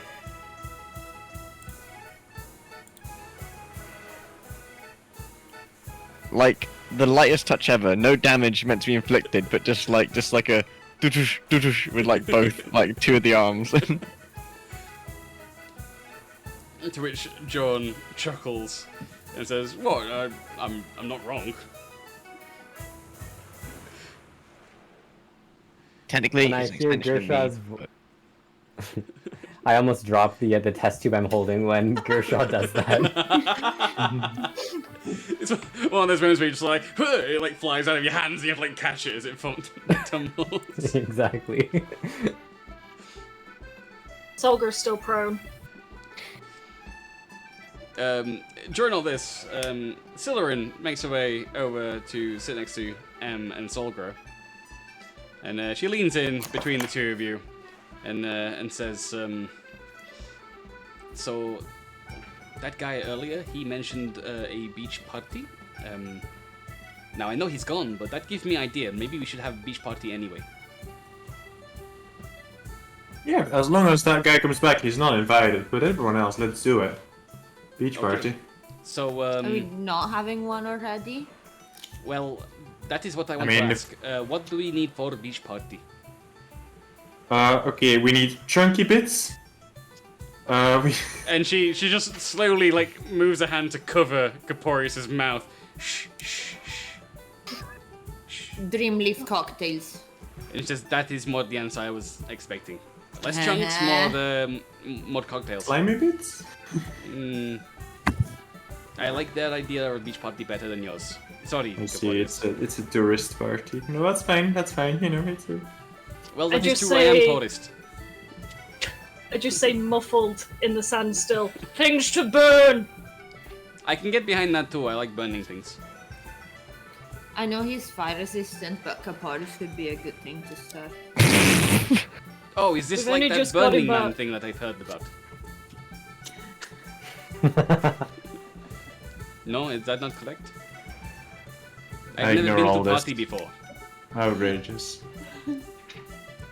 Not a lot of parties in Fontaine, nor were there many parties in Grimlock growing up.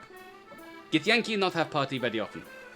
Or at all, to be honest, so don't know how to do party. How about magical fireworks? Okay, magical fireworks, things to burn, and cocktails. I like all these things.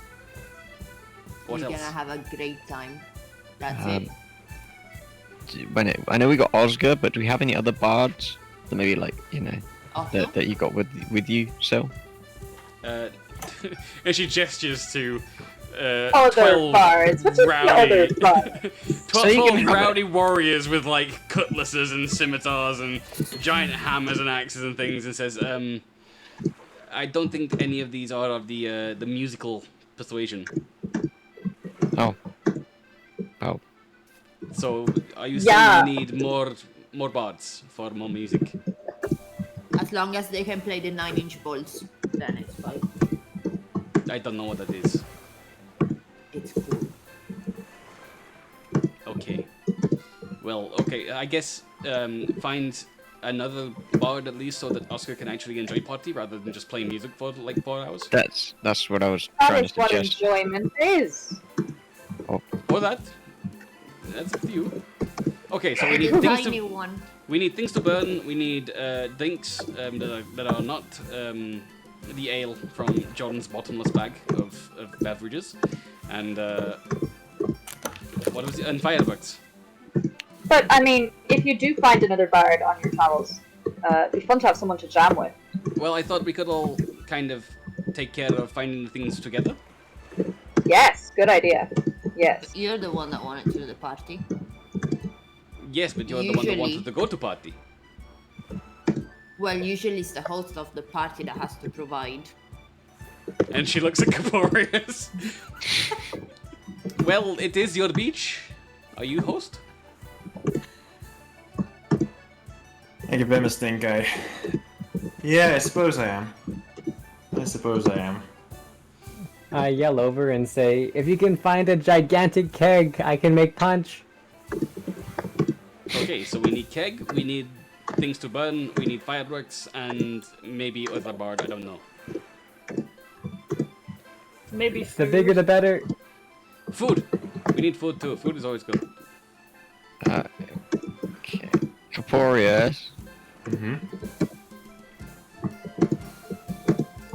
Do you reckon you could like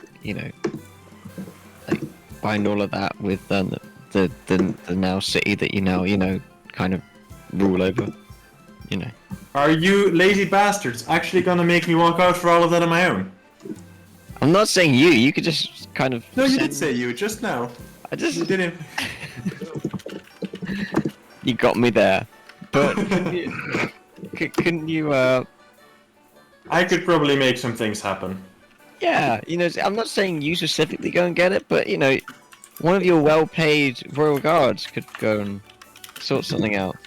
Right? John The royal walks- guards don't quite know we're here, but John walks back to his deck chair, which has been vacant since he started playing the impromptu beach volleyball, and he grabs another drink from his bottomless bag, which you're now beginning to believe is a bag of holding, meant for literally alcohol and nothing else. And as he takes a swig, he looks at the assembled party and the Githyanki that are also here, and he says, "Well, if we're gonna have a party, we should probably all get involved with fetching supplies for the party. That's what makes the party more fun, right? When you've gone and got all the things. I'll find wood for fire. That sounds like my kind of jam." I Okay. wanted to play volleyball against John. We can boy. play volleyball during the party. Okay. Whatever you want, because you're the big guy. And he looks at Solgra and says, "Did I hear you say you're gonna come join me?" Yeah. "Damn straight you are. Come on." And he grabs you by the arm and pulls you off of the ground to a standing position. And he just sort of like pats you down and knocks all the sand that's sort of just stuck to you. Says, "Right there. Now you don't look like the beach anymore. Let's get looking." So John and Solgra take off to go look for wood, leaving the rest of the party and still deciding what other tasks they've got. And as Syl is writing up this list, she writes Jordan and Solgra burning things. Okay, okay. Who wants to do the other things? I need some people to go into town. I That's where I'll find most of things. I would like to go into town, potentially with Fanny Boss, and get drinks. That's Alright, not. You're on Right, okay. beverage duty. It looks like M and Fanny Boss aren't paying any attention to Caporius as he tries to be organizational and tries to plan things out. By the time he started concocting a plan, and a very good plan it is, M and Fanny Boss have already left the beach. Tiny one says, brrr. Yeah, just brr, they're gone. They're already, like, you just hear M and this is like, "We're gonna get drinks!" And they're gone. Probably for the better. And Syl marks on the list, okay, drinks, Fanny Boss and M. And then looks at the remaining 4 of you and says, okay, so fireworks and food? And maybe music. I'll see if I can find a mage of sorts that can provide us with some good fireworks. We'll be needing a new royal mage. Anyway, since the situation that happened with the last one. Someone wants to come with, and then food. There's a few. Well, there's several good restaurants and likes in the city. Man. I can give you a wee slip that says it's for the royal folks. That should sure persuade anyone into giving you food without any issues. I couldn't possibly imagine any issues happening there. You mute yourself as You you. just mute yourself. I'll go with Capo for now, because like I'm just gonna be providing music, right? So yeah, I'll go keep Capo company for a little bit. Okay. Yeah. Okay, we'll be looking for a wizard in that case. Okay, and Syl goes along with you, and at the same time, she points at Sharid and Gershaw and says, I don't know, do your best to find if you can get any more supplies. Actually, better yet, stay here and look after our things. We need some monks. I as have well. infinite supply of punch. We can make all of the berry juice. But some varied food would be nice, perhaps. We've all been eating berries for weeks now. I don't see the problem with that. What about I know. tropical berries? Like coconuts. Coconuts are fruit! Gershaw and Sharid start walking along with Caporius and Osgood discussing this, leaving the warriors behind on the beach who start playing volleyball and looking after the things for the party. As you, Wait, I can't leave all the test tubes there. you taking the test tube with you? Can I finish my thing first before I leave? I'm very afraid of it. All right, we'll let you finish what you were doing now then. All right, so like I guess in the time between while we switch scenes. Okay. So I wanted to boil the test tube in the water to see if the spores react to heat. They start to move rapidly. Okay. Then I take it out of the water, and I cast a blight on the spores.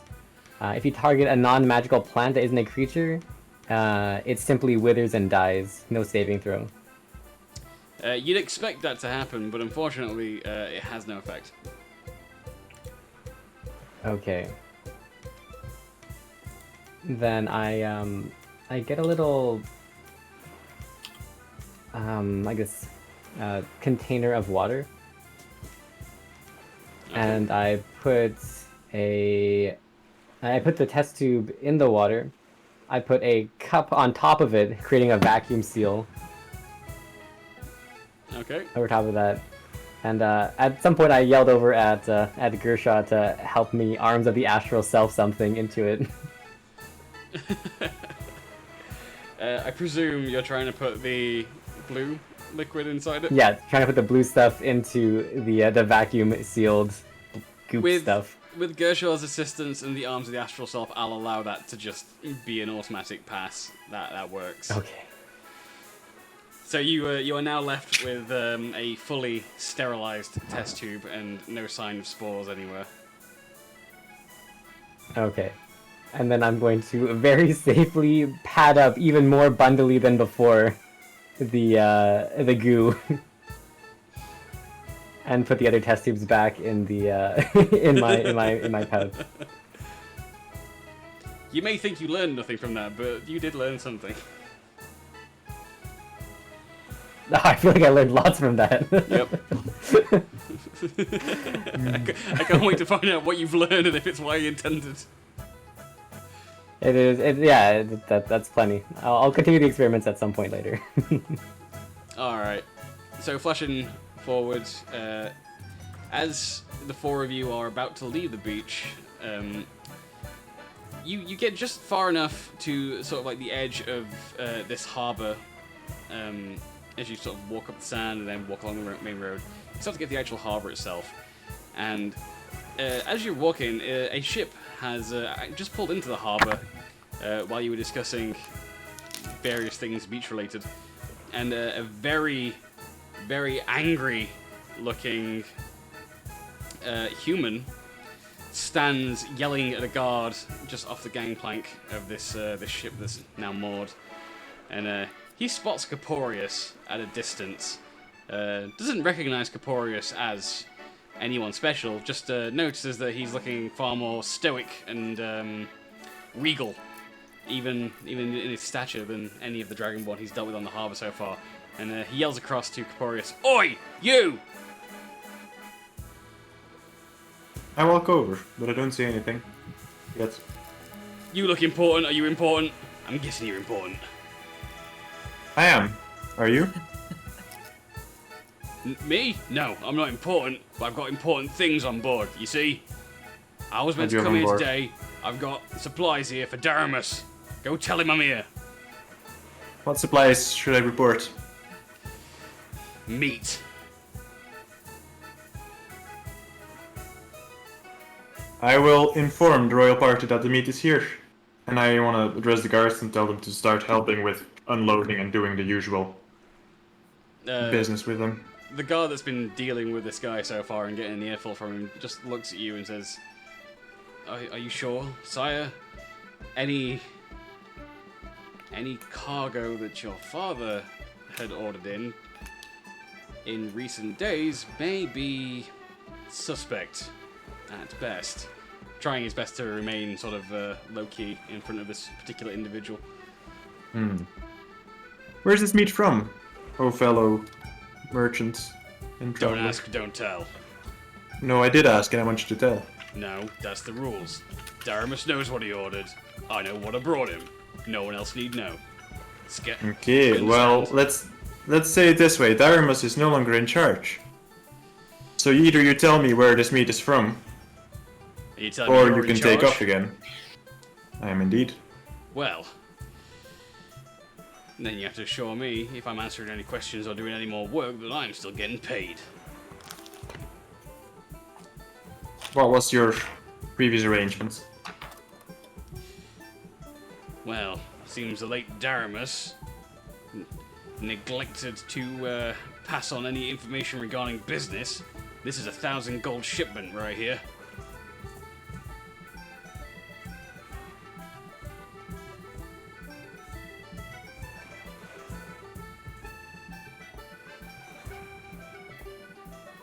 What can I do with And he looks on at Caporius as Caporius remains silent, staring back. And composed. And Kappa. composed. I mean, this meat sounds a bit mysterious to me. Listen, it didn't need to be prime meat or anything. He told me he had an army, had certain dietary requirements, and he needed them fed. I got supplies, he got the gold. Now we exchange those things, and everything is good. Savvy? So you didn't get paid up front, not even a percentage in case of sudden change of plans or cancellation. That seems like poor business to my ears. Whatever my previous financial arrangements with Daramus were, they're no longer part of this picture, you see? Aha, you're absolutely right. We're in a completely new arrangement, and in this arrangement we will no longer be needing your services. This is what am I gonna do with an army's worth of meat? Sell it elsewhere. Put it on a stick. Feed it to the fish. Put it on a stick. Make a living out of that. And he grumbles. We know a guy. Yeah. Who made a decent living out of that. He grumbles and sort of like fobs you off as he walks back up the gangplank and says, "You change your mind, I'm leaving in 2 hours." I will let you know. Thank you. And he calls up to the deck. Daramus is not in charge anymore. Looks like we're shipping out. Get your shit together. And that's the last you hear of him. Caporius? Yes? He seems like a really shady character. Are you sure you want to let him back out into the world with, quote-unquote, an army full of mystery meat? I mean, what do you suggest? We murder him and eat all his meat? I mean, Sharit's here. Huh? What's that supposed to mean? What does that mean? So I mean, like, in the words of him, even though he's here, I'm not saying Muso, but What? No, that's not how Muso works. No. I think we need a convention for things like Sharit. I'll think about a name. It's just the mental image of the second Gershaw says the word Sharit. Sharit's like just looking at the sky or something, not paying attention. It's just the bird neck and then the turn, like, eh? Well, I don't know, but I mean, like, I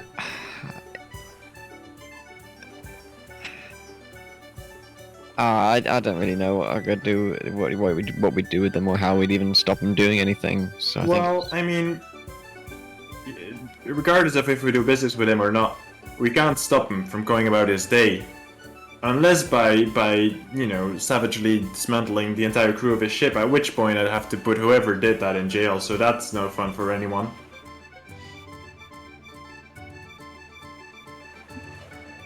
I imagine. I don't know how this works, but don't tell them that. So the four of you continue your trek back into the city in search of supplies. We're gonna flash over to M and Fanny Boss now. You're gonna make an impression now? Yes, you're gonna have to do your impression of Fanny Boss. No, you do it. All right, big man.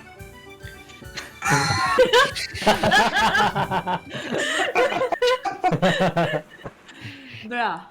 I mean, Bruh. we're like the same. Bruh.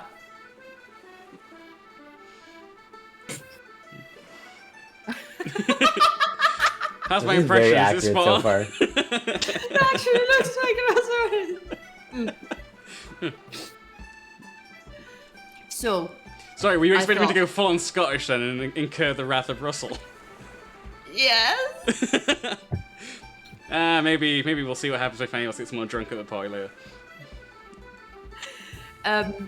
I thought we can get something like Dreamleaf if someone here has it, and then people can drink it and they're gonna be completely shit-faced. Apart from me, you, and John, potentially. Although he's already kind of shit-faced.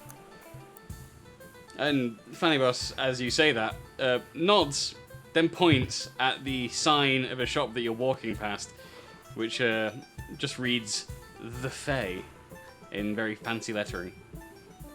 Bingo. GG. And you and the most silent member of the party wander into this little store, and you are met by, funnily enough, an elf. Potentially, you're trying to get a read on them as you enter. She nods to you curtly as you enter the store. She's in the middle of mixing something that you can't quite identify in a pestle. And as you try and get a read on this person, you think that she might actually be a high elf. And as soon as she's finished with what she was doing, she very prim and proper moves her work stuff aside, placing down the pestle very gently, making almost no sound, and clasps her hands before her and looks down at you and says, "May I help you?" Hello, fellow compadre. How is it the life on this island of dragons? It is different enough, I should say. Better or worse? It's difficult to place. I've been to many places, and judging them all by the same merits, I'd have to say this is by far the worst. But it's as if I was to judge it by the same merits of all places. As for Edus alone, this is maybe one of the nicer places until recent days. Yeah, I think stuff got a bit messy with that guy. It's a bit like, eh. The landscape over the last several hundred years has been known to be quite beautiful, although I must say I'm beginning to sour on the peninsula as of late. I might make my way back south in the coming days. Yeah, you should. Definitely our public beaches are better than the ones they have here. Quite, though I'm not much one for beaches, I'm afraid. Where are you from? Says, "Oh, I'm uncertain as to what its name may be these days, but from the southernmost part of the Elven lands. I believe it's wherever our capital currently resides, though it was sparsely more than a village when I left." Nah, it's big now. Like, big as big. And I'm tiny, so everything is super big for me. Yes, quite, on both points. So, here's the thing. Me and my tiny compadre here. And she nods at Fanny Boss, who nods back to her. I bet Fanny Boss could do a backflip or something to just like play it cool. You can see it. He's like preparing, but he's not actually he's not actually done the backflip yet. He's just waiting for that moment. Yeah. So, we are looking for supplies for a party. Interesting. What supplies could you possibly want from an alchemist for a party? Dreamleaf for cocktails. And she She leans back a little bit and sort of looks you over. I have ID if you want. You do look fairly young. I'm like 95. Well, perhaps times have changed, but you had to be at least 500 before being allowed to imbibe Dreamleaf. Let alone sharing it with the, now I don't mean any disrespect, as she looks at Family Boss, with the lesser races. Bruh, he's my tiny friend. Don't be mean. I can see that. Don't be mean. Well, I suppose times do change and the city has gone through far worse. I can provide you with the Dreamleaf of which you seek. How much will you be requiring? A lot. And what do you intend to make with the Dreamleaf? Mojitos. And with that you see a wry smile just barely cross her lips before she manages to restrain herself again. And she says, well, but of course, that will be...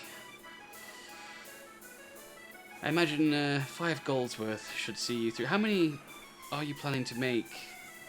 How many large is this mojitos? party? Yes. How many people will be at this party imbibing, if I may be so crude as to ask? 1, 2, 3, 4, 5, 6, 7, 8 giorni, 9, Sil. Astoria 10, like 15. Ghosts? 17. Like, so 27-ish. The army, like? Oh, yeah, 20. 20. 30. Oh no. Then 5 gold's worth would be far too much Dreamleaf for a party that size. I will require only 2 gold to provide you with the Dreamleaf you require. Yeah, I think you can build that to the palace. Do you have the palace's seal on hand for official business? I'm afraid I can't No. make any transactions for the state without their official seal. I am friend with Caporius, the new ruler of the thing. He sent me here to provide gold leaf. He's busy swimming in the chunky water right now. Well then, He can do a nice seal impression though. Well then, my sweet summer child, I'm afraid you'll have to get your friend to come visit me first. If Caporius is indeed your friend. Caporius is indeed my friend, and he would be very happy to hear what you're saying about this place. This nice shop that you have, you know. I'm sure, and so have the last 7 people who have been in my store, proclaiming to be close and personal friends with the new ruler of the city. We can tell Now- you anything you want to know about Caporius. We know And everything I'm about him. sure you could make up whatever you want. I don't know who Caporius is. I don't know his history or his personality. I will do no business on behalf of the palace or the state without their official seal. Or you can simply pay the 2 gold pieces and I will give you the Dreamleaf as a usual customer. I turn to Fanny Buzz and I'm like, alright, give her the money. And Fanny Boss backflips and hands over the 2 gold pieces. Russell, remove that from your character sheet, please. And she says, that's so hard. And she hands you a sort of medium-sized wooden box. And as she unlatches it to show you the inside, it is filled with, for lack of a better word, a brick of Dreamleaf. Party. And Okay. she closes the box up and hands it to you and says, do imbibe responsibly. It's quite a potent effect. This is my own personally grown Dreamleaf from my estate in the Feywilds. Thanks. I'd say very kind, but you weren't quite very kind. Still, I mean, you're talking to a boomer. She's about as kind. I mean, Yeah. she's like a super boomer. yeah. You know how long Hyles live, and she doesn't look like she's a spry young Hyle. She looks like she's been around for multiple centuries, if not possibly over thousands of years at this point. And before we leave, I turn around and say, with that attitude, if in case you ever want to relocate, I wouldn't recommend the capital because your reviews might not be that great already. Let's go, Funny Boss. Backflip the shit out of this place. Bunny Boss turns to look at the woman one last time as he squats and with a backflips out of the door of the shop. Tell me how accurate I got you, Russell. From the party perspective, that was 10 to 10. Yeah.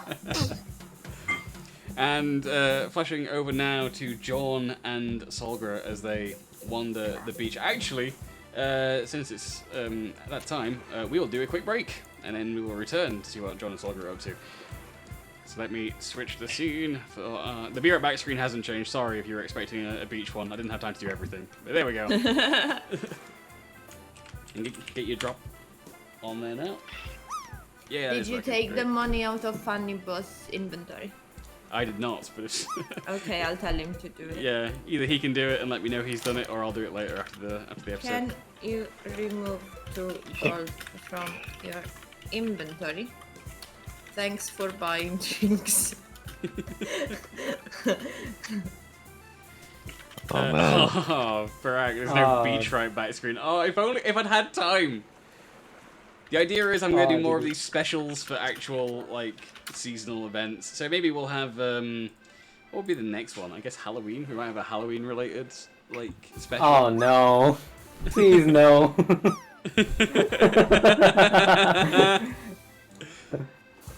Yeah, we might do a Halloween one, like a bonfire night one, and then a Christmas one. Dude, this vaccine's destroying me. Oh my god, my arm is like so sore already. Are you feeling okay apart from that though? Yeah, everything's fine except for Okay. that. Oh, but dude, this is No more toast!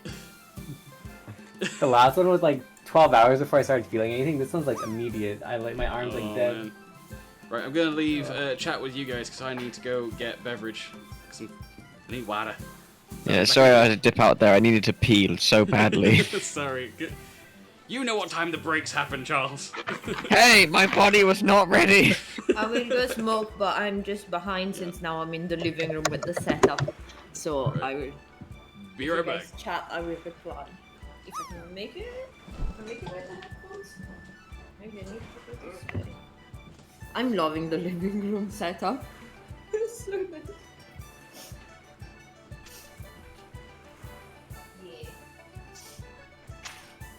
Hey chat. What's up?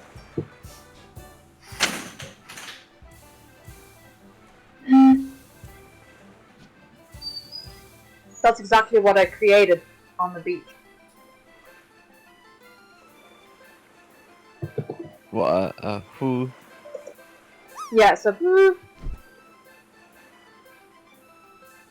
I'm very happy. So how's I everyone enjoying the beach vibes?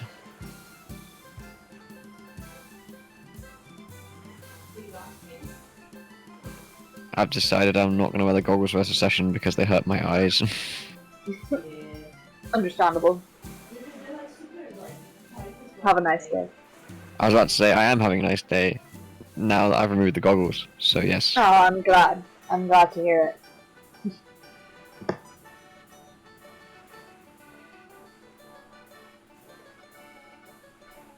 Sweet.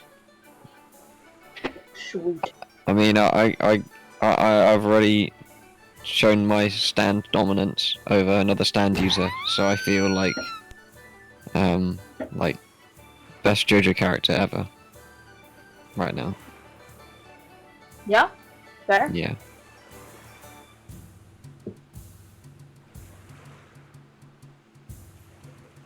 Oh man, I got cheesed by John's incompetence though in that. Bruh. Oh man, that was excellent.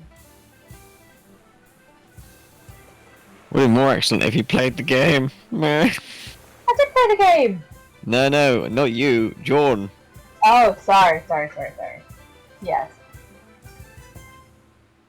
That was indeed a thing. Didn't John beat you at arm wrestling once? No. We had punching matches right at the start of the game, like in episode 1, which is not on YouTube. because of DMCA purposes. Oh, we just got raided. Hey, Mr. Summer 360. How you doing? Hello, welcome to the BRB screen. Yeah, that's right, we're on a beach episode today. Beach episode! How y'all doing? Mr. Summer was celebrating something, I think. How was it? Yeah. How was your stream? What were you doing? You wanna know everything? We can kind of hear you, I think. I don't know if they can hear you on the stream properly, but kind of. We can hear you. But if Yeah. you can hear me, they can hear me. Oh, okay. Cool. Parang behind the curtain having a smoke. I'm loving this music. It is indeed a vibe. It reminds me of countryside parties in Italy, where they get the accordions and they dance. I just feel like we should be like dancing, like twirling each other around and having a gay old time. In the Flintstones meaning of having a gay old time, not in the homosexual meaning of having a gay old time. Just thought I should clarify that.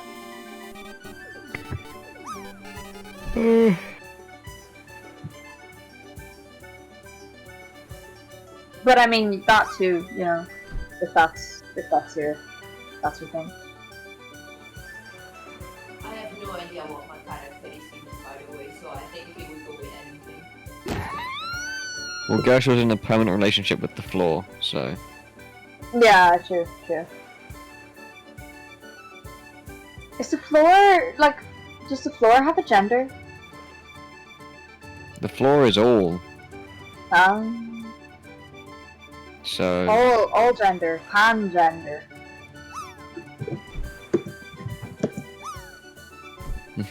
The floor transcends all. Ah yes, ground gender.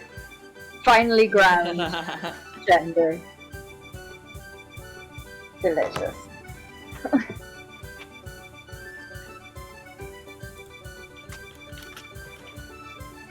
Oh, there I go. Completely missing the target. What the fuck, man? Come on. Oh shit! I'm a bad mod. Sorry about that, Mr. Summer. It's my bad. I gotcha. Yeah, Briggy should take your inspiration from you, Charles. I think I should get a negative inspiration for that. But yeah, welcome. Negative in. inspiration. Yeah, but yeah. How's the Mr. quest going? There's no quest, we're at the beach. Well, we had a season finale last week, which was super epic. But the party is understandably tired. So we're having a beach episode. So thank you, Marthouse, for the support of extra inspiration. But yeah, even though I didn't do anything apart from just say how bad of what I was. But yeah, it's going well. We have found supplies and Dreamleaf to have a party.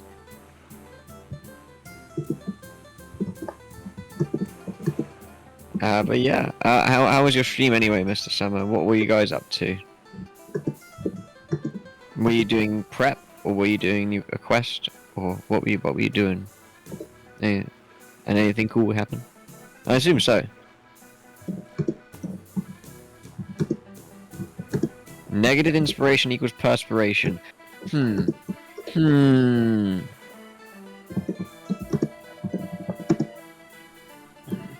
Something smells with that. No, I can't Is it put you? my finger on it. Oh, You're the only one there. You can't put It's your not finger me. up it. I was making a pun, but now I feel personally insulted. You know, just you guys mentioning my friends. And that's why we make fart jokes at your expense. Indeed.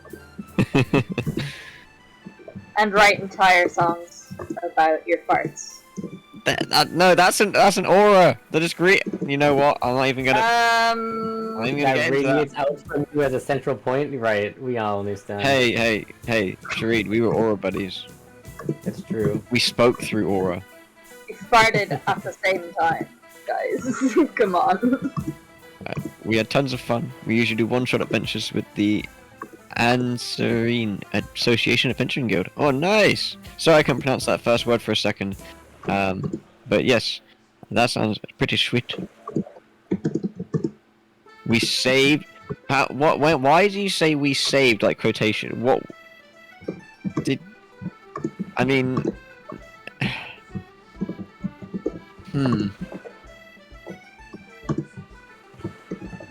One armor no one can wear yet.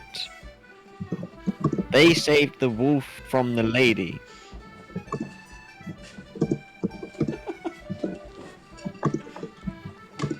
I think you guys deserve a round of claps for saving the wolf from the lady. Indeed. Big claps. Well done. And thank you for the raid. Oh, what did I miss? Oh, it's raid. Mr. Summer raided. Thank you for the raid. Oh, Mr. Summer, how's it going? I'll have to look at chat in a minute. Sorry, I left my mic on. I didn't realize. I don't know how many people heard me initially have that stupid conversation.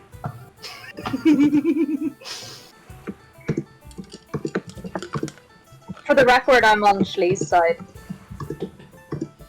I mean, we were both kind of on the same side. We were talking about what Christmas is like in Edis, and I realized I need to like relate it to a god. Oh. And we were just discussing if Uthos was like the god of Christmas, would that mean that you guys would be decorating a tree with like tiny plungers? Is the god of Christmas not just like God? Well, it won't be called Christmas in Edis. It'll be something else. Like has Hogmanay, or Star Wars has Life. Gregorius. We will figure something out for you guys. And we tied up a wood elf. That's like when we chained Kevlan when we met him. Oh, I've got it! I've got it. It's a genius. You call it Bahamas. Oh, I Bahamas. was gonna do something like that. Bahamas. Bahamas. Is that gonna be another beach episode then? Reuse all the assets. Bahamas. Exactly. It's related to a god, a religious thing, and a pun. It is everything that I would like. Is that wait? I meant to show up in this episode, you spoiler bastard. I already figured out that pun 2 weeks ago! Wait. We had Capodius' birthday in the campaign at some point, like ages ago. We didn't have it. It happens. Yeah, it was shortly before session 1. Oh. I thought it would be funny if your birthday When is wasn't the same as Bahamas. That'll be good.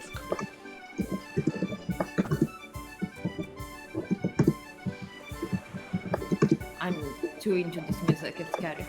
Every time I hear it starts, it just starts. It is the perfect beach episode music. So I was reading through what Mr. Sun was saying about his session. Oh, well. Capo's got the fucking moves. It's the glasses. It's just an illusion. Do you have any Pitbull-inspired music for the party? Not yet. I mean, it's Mr. Edis Wide, but I know. I'm sure he has done like songs feat every bard in Edis. Like that summer that was like everywhere. Oh, I love Pitbull. Voila. What is he up to? Let me Google it. What is Pitbull up to these days? in prison for various reasons or something. Oh god. No. Is Pitbull married? He's not married.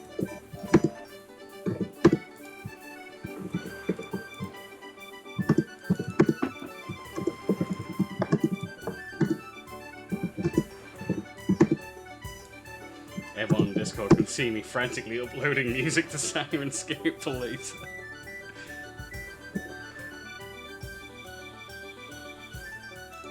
Alright, there we go. I've got music queued up for the actual party now.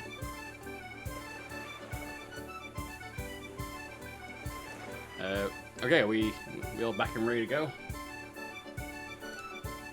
I mean... Get your last drops in now, folks.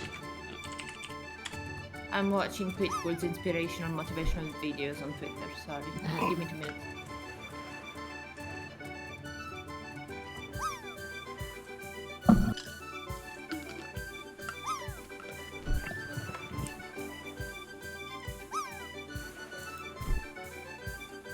Good guy. Hey, Oh, Mr. Summer, I read that. I respect that.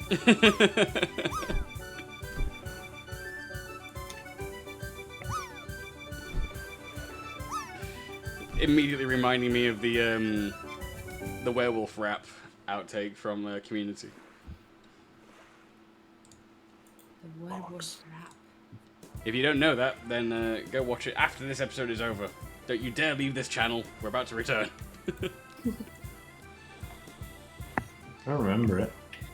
Unless it's like last season and a half, because I stopped watching. No, it wasn't in the actual show. It was from when it was the episode when Abed was making that like the movies where everyone thought he could tell the future, but he just knew the group really well. And there's an outtake of Alison Brie doing like off the cuff werewolf rap. Right. Okay. Wait, the movie Abed. That one. Where he's like Jesus. No, it was before that one. It was the first time like he got into movie making. Like it might be season 1, season 2. The movie about his dad. When After Jeff and that, Britta it's are when he's doing all the stuff that predict like everything that happens in his movies is happening to the group in real life. But then the last one they watch is Shelley being like attacked by a werewolf, and she's like, "I'm gonna kill by a werewolf." So there's an outtake for that one where Alison Brie's rapping about werewolves.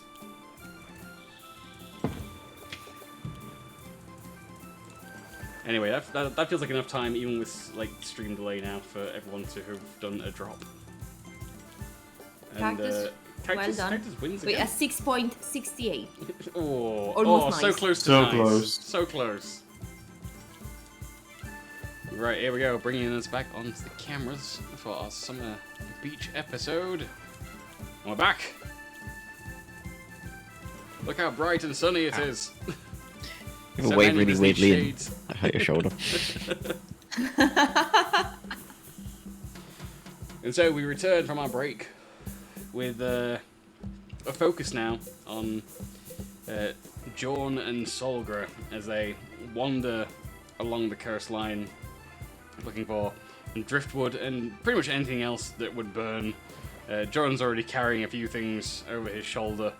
You know, Solgra's making use of Jorn as his carrying capacity is fairly good.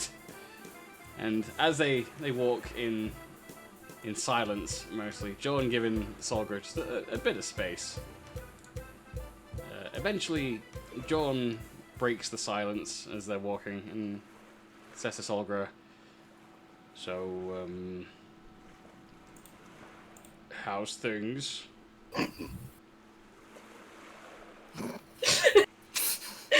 No, I'm not good with. I'm not great with this stuff. You just. I can imagine it's been a lot. I can definitely say it's been a tough few weeks. I don't think we've stopped since probably Kawanga. Yeah, that was a rough time. I don't really know what to say to you, Solgra. It's hard to equate any of your experiences to my own. Times weren't always the best in the Order. Who of us knows we had plenty of disagreements, to say the least. But I think you've outdone all of us in this last 2 weeks with everything you've been through. I just want to say it's commendable That you didn't just find a hole to bury yourself in the ground, to have it all over and done with. I'm not sure I would have had the same strength.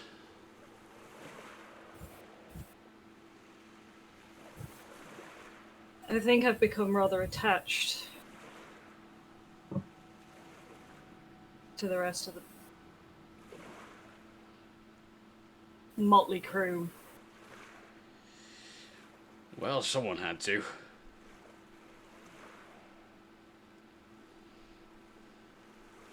And as much as I do want to bury myself, sometimes, I think someone's got to keep them alive, haven't they? That's definitely for true. They're not the brightest bunch, granted. I know. I'm the one who recruited them. But each of them, they have strengths in their own right. They'll all make fine heroes, I guarantee it.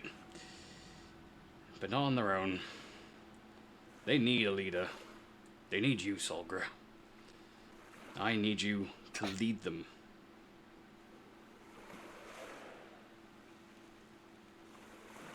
Wasn't exactly my intention when I started this. Well, life seldom goes to our plans, doesn't it? But this is not over yet. We may be relaxing today, but the threat of the Ebon death of Idal, there's a long way to go before we see it through. I'm not getting any younger. There are fewer days ahead than there are behind for me. I need to know I can have somebody I trust to make sure that that motley crew, as you put it, perform their tasks and end that foul, false god's existence once and for all.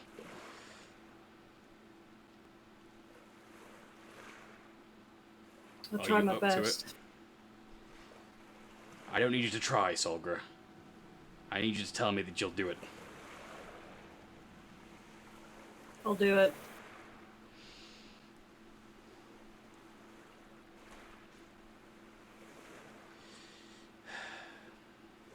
Listen. It's not going to get any easier. It never does.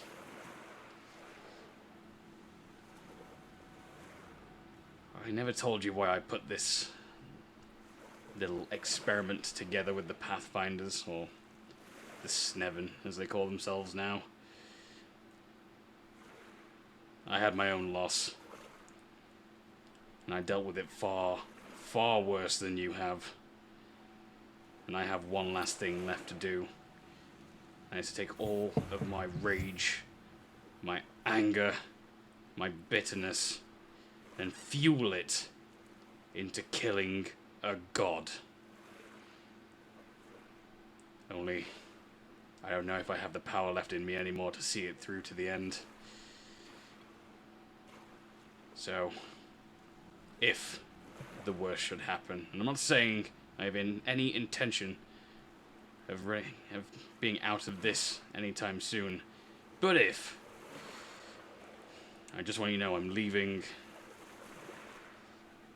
everything regarding the Order of the Sacred Flame to you, including the keep. And don't tell Vetus, but half of it's his too. Where is Vetus? Still on the other continent. We need a way of getting back there without wasting another 3 weeks sailing. So unfortunately, he can't join us for the merriment that you have, by all rights, earned, as he'll be our ticket to get back.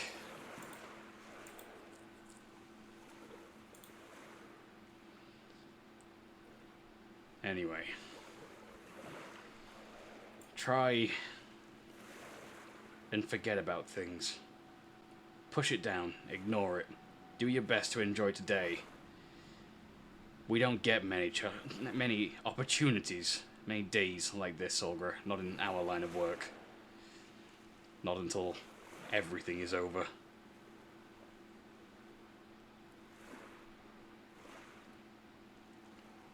and without having to put down all the materials and wood he's been carrying, he reaches into the bottomless bag of beverages and hands over a very, very strong brew.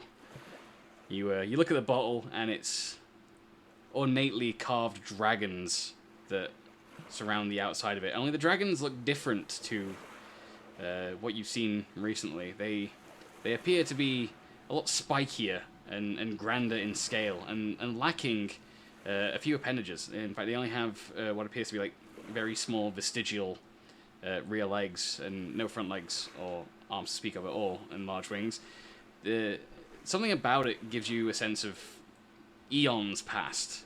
And while you're studying over the bottle, John smirks to himself and says, that's not from this realm. That is a very strong brew. I feel like you could probably do with some of that. Yeah, I don't think I trust whatever Em and Fanny Boss have got concocting at this present moment in time. Trust me, whatever they're bringing, it's not going to be anywhere near the equal to this particular beverage. This brew comes from Avernus.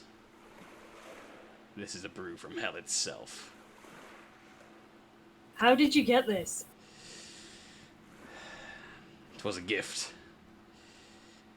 from Vitus's mother.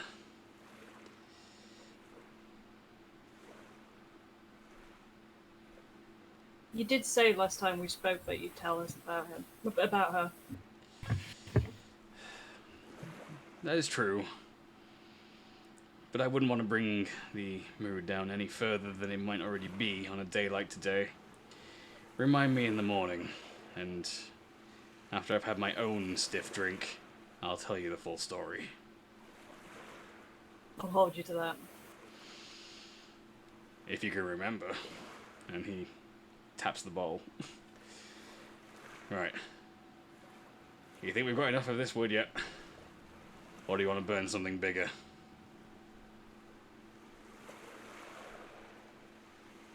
What else is there? And he looks around as you've been wandering, and he points off into sort of the wasteland area where the crumbled buildings and ruins are from the crappier part of Kerhar when it was ruled by the previous ruler. And you can see there are multiple buildings which are half crumbled that have a fair amount of intact furniture inside. He says, we could go bust the shit out of whatever furniture we find.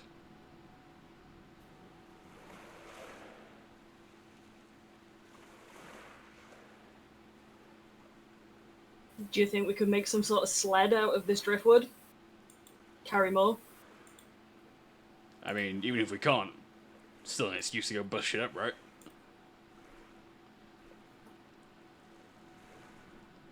Let's do it. Let's go. This'll cheer you up. Let's go break some shit.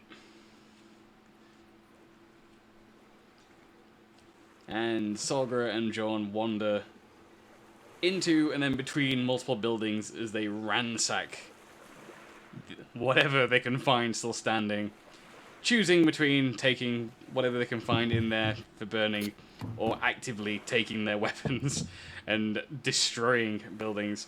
At one point, John challenges you to a contest with whatever, either unarmed or with whatever weapon, who can knock down the most stuff out of this one building that seems mostly intact. And he uses Stormbringer, and he cuts a huge swath into the wall, and the entire wall, 2 stories of it, just crumbles and falls over, and he grins at you and says, "Alright, your turn."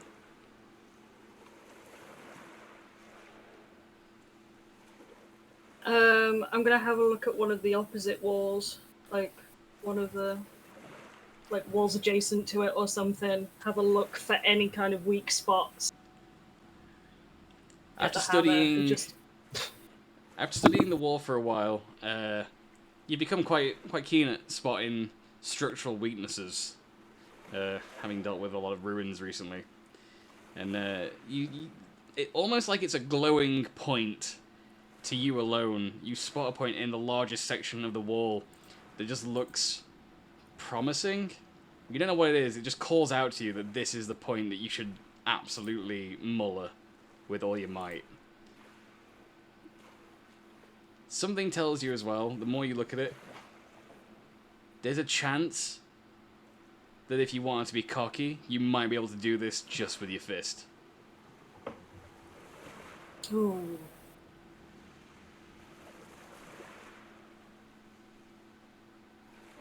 Yeah, fuck it. Alright, roll a strength check for me with advantage.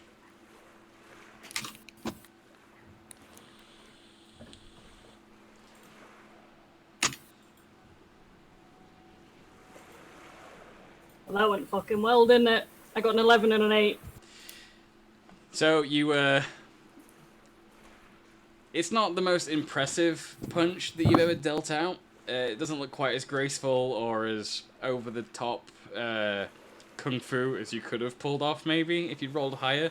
Like, if you'd have gone above a 17, I was going to let you do, like, the 1-inch punch, Bruce Lee style. But you just wind back, you just absolutely welly this wall, hitting right in this weak point that is calling out to you. And as you do, the entire wall begins to crumble and fall down. This is all a stone wall. You and John have both been attacking like stone walls, which is why they're still stood. And as the whole thing finishes crumbling, it looks as if the entire wall's fallen down from John's perspective. But as you move, it's left a perfect silhouette of Solgra in the wall. Like a silhouette sculpture made out of stone from where you punched it. John is very impressed. He's like, alright, how'd you do that? Red Eye knows. Maybe I'll have to ask him one of these days.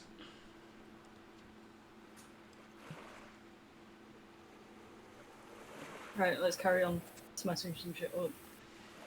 Okay, so as the two of you continue to smash shit up, we are gonna cut over now to Caporius, Oscar, Gershaw, and Shareed, who have made their way into town, wandering around looking for places to get supplies.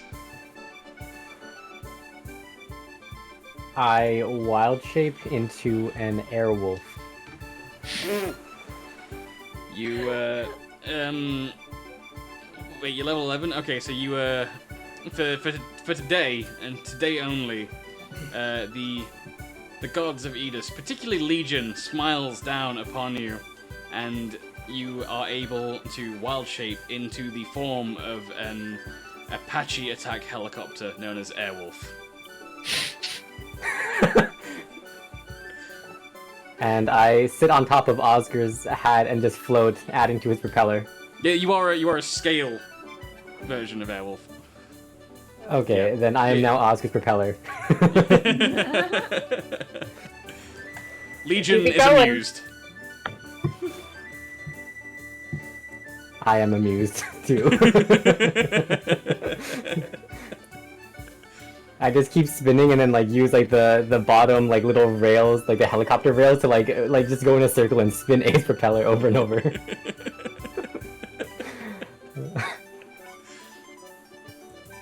That is happening. That is what is currently happening. Caporius, Kershaw, Oscar, what would the three of you like to do? I mean, I'm kind of busy. Just looking in awe at what the fuck is happening right now. Commit a strong think and see if I can't remember any places that I might know that might be, let's say, magic users' hotspots, perhaps like Dodgy Bar or something along those lines. I don't know, I could find someone. You remember that there is a residence in this part of the city, in the elite part of the city, owned by what you know to be a retired court wizard. Not one of the main ones that served your family, but one who was particularly friendly with Orhanda. Sort of medium skilled. And you remember that he lived not far from here, in around a 5-minute walk, just out of the more commercial areas. Okay. I will definitely make my direction, or make my way in that direction. If anyone wants to join, they are more than welcome to. Why not? Oscar, are you going with them? Yes, Okay, I'm going so with them. You hear a tuk tuk tuk tuk tuk tuk tuk tuk tuk tuk in response from Shareen. So the three of you arrive at the doorstep of this residence with a small Apache attack helicopter named Airwolf circling Oscar's head, just going round and round.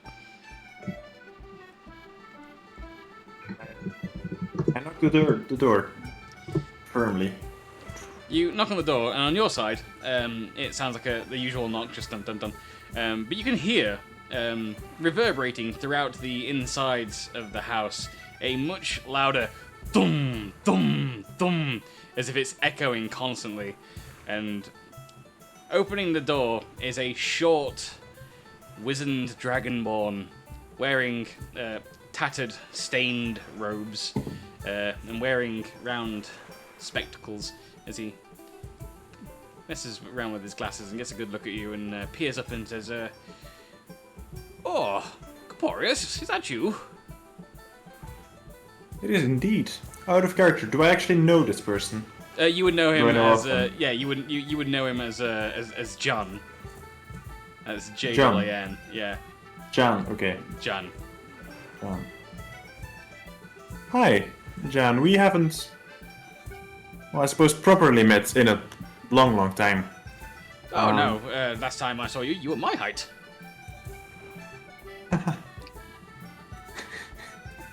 I'm in need of a wizard.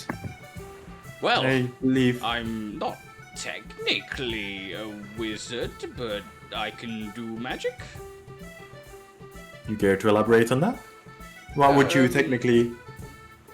It depends who is asking, current ruler of this great and mighty city. Well, the first order of business that we have is we need some fireworks for a party. So we need someone who can bring the works, Oh, as it were. easy, no problem. I can do the fireworks. And there may be a potential future after that. I don't know if you heard what happened to, or what happened due to Thratos and Darimus. Oh yes, terrible business that. Indeed. You think you But- know somebody? Indeed. Does, however, mean that a slot, job opening, if you will, has opened up in the palace. So potentially, there could be something we can work out there as well. Yes, potentially. But let's get back to the fireworks, shall we? The fireworks Yes, I that can is do way quite more urgent. easily. Yes. How many fireworks would you be needing?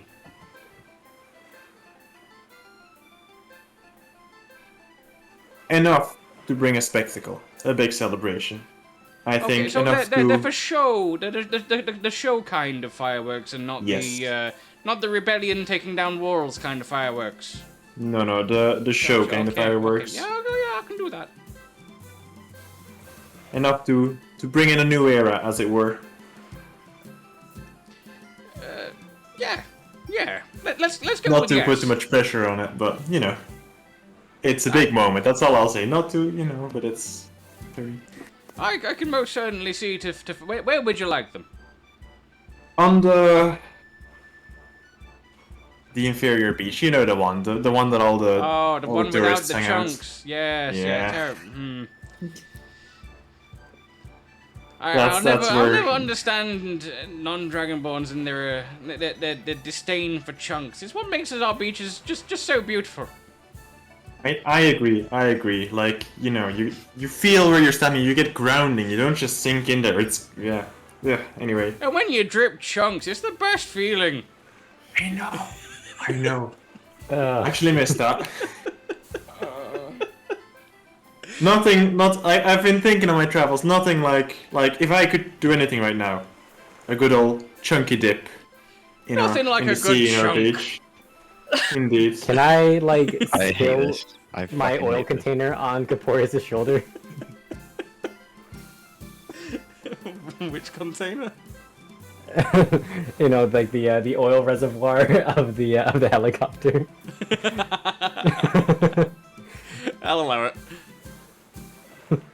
I chunk up Caporius' shoulder. Guess I'm gonna have to go wash that off in the at the beach. Thank you. I'll yeah, that's really know how you behave near a ruler, but whatever, we're friends and all that. So, you weird little helicopter. That's a strange pet you've got there. Yeah, this is my friend. I think. I'm fairly certain that's still. Yeah, these are my friends. Also, this is Gersha and Oscar and Floaty Boy McGee. You hear the engine revving, going like.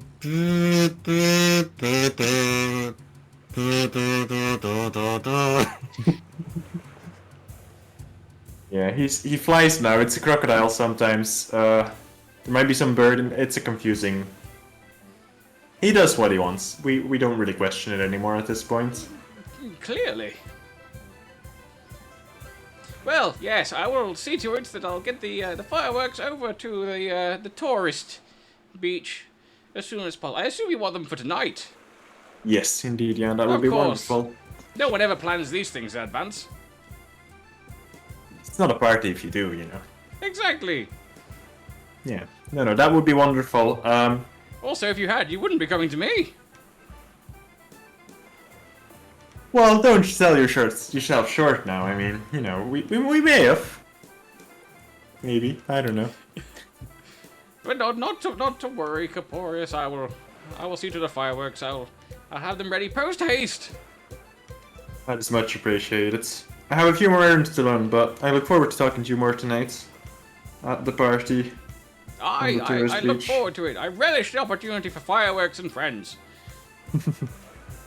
A man of style. Now, I only really know you, but I'm up for making new friends. Hey! Maybe I'm not so up for making new friends. I take that back. Let's take them back. Hey! Caporius, these are very strange traveling companions. There's some nice ones. You'll find some friends, I'm sure. Wait a minute. If you say so. Did Caporius, like... Yes? What? Do you not agree that there's some nice ones among our party?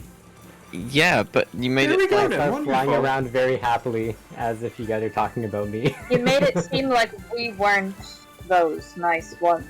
I like the little Nonsense. fuzzy one. Whatever that one is.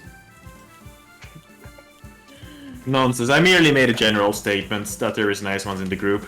He reminds me of the 80s.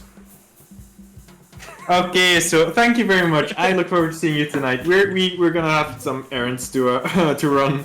Oh, of course, you're too young to remember the last age, aren't you? Yes, I'm afraid so. Well, young and chipper, and I need to go do young people things now, like hanging streets and stuff. So, Okay, thank you very so, much for your contribution.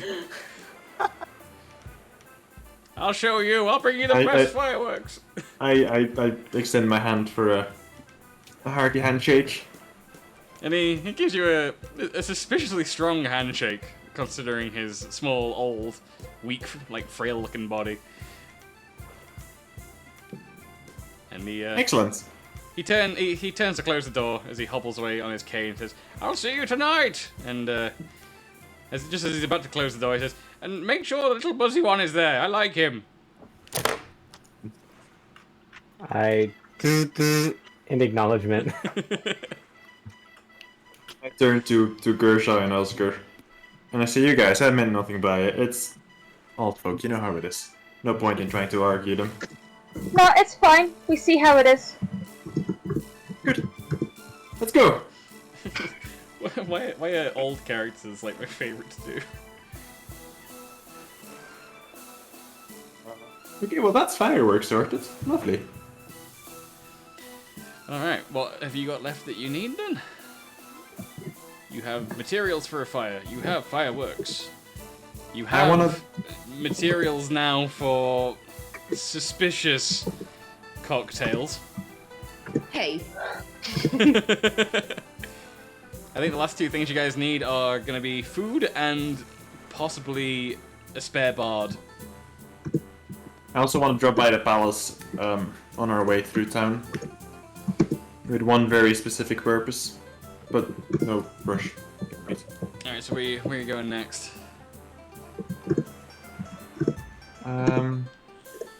Food, I suppose. Would we, for a short-term caterer, I imagine just like the pub would be either that or the palace kitchens, but that might be a bit of a trek for food. So, bear with me as I check over my tavern names notepad. The one that I have not used yet.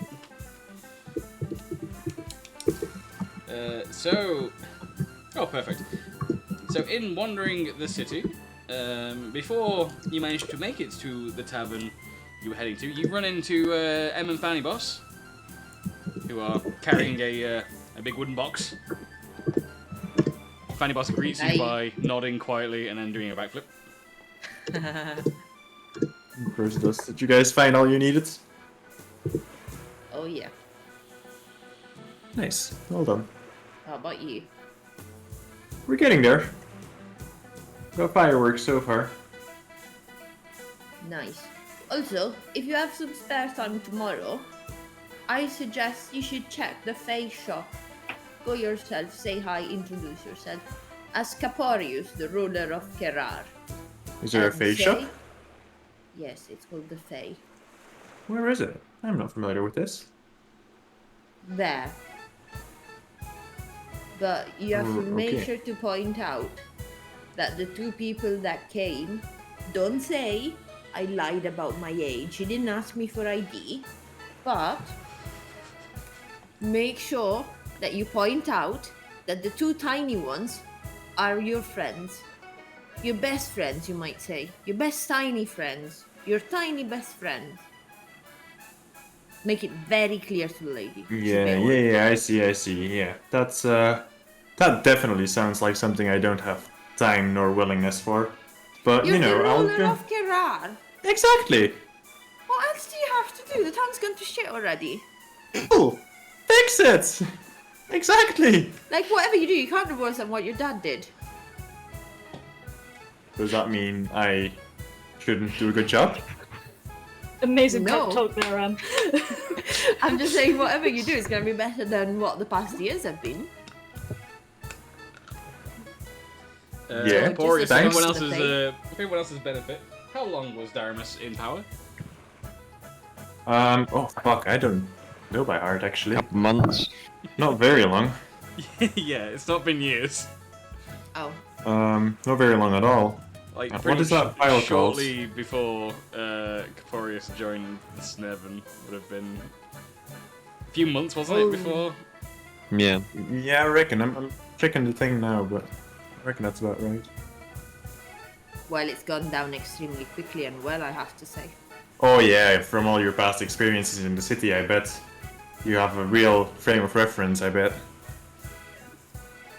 Yeah. Well, you should definitely go check that place out. It's kind of cool, actually. And Okay. make I'll sure keep it in to mind. mention the tiny ones. to the Sure, old sure. lady. Yep, the tiny Yes, ones. I'll keep for it in your mind. friends. You sent us to get drinks for your party. Well, I didn't really. You had fucked up by the time we discussed the plan. But, you know, Aye, but we've got that's... Dreamleaf now. And Well done. you might be able to get 2 gold coins from that. 'Cause we Why paid- would I get 2 gold coins from that? Because we paid her. Well, we paid her, and maybe she wants to give you some money.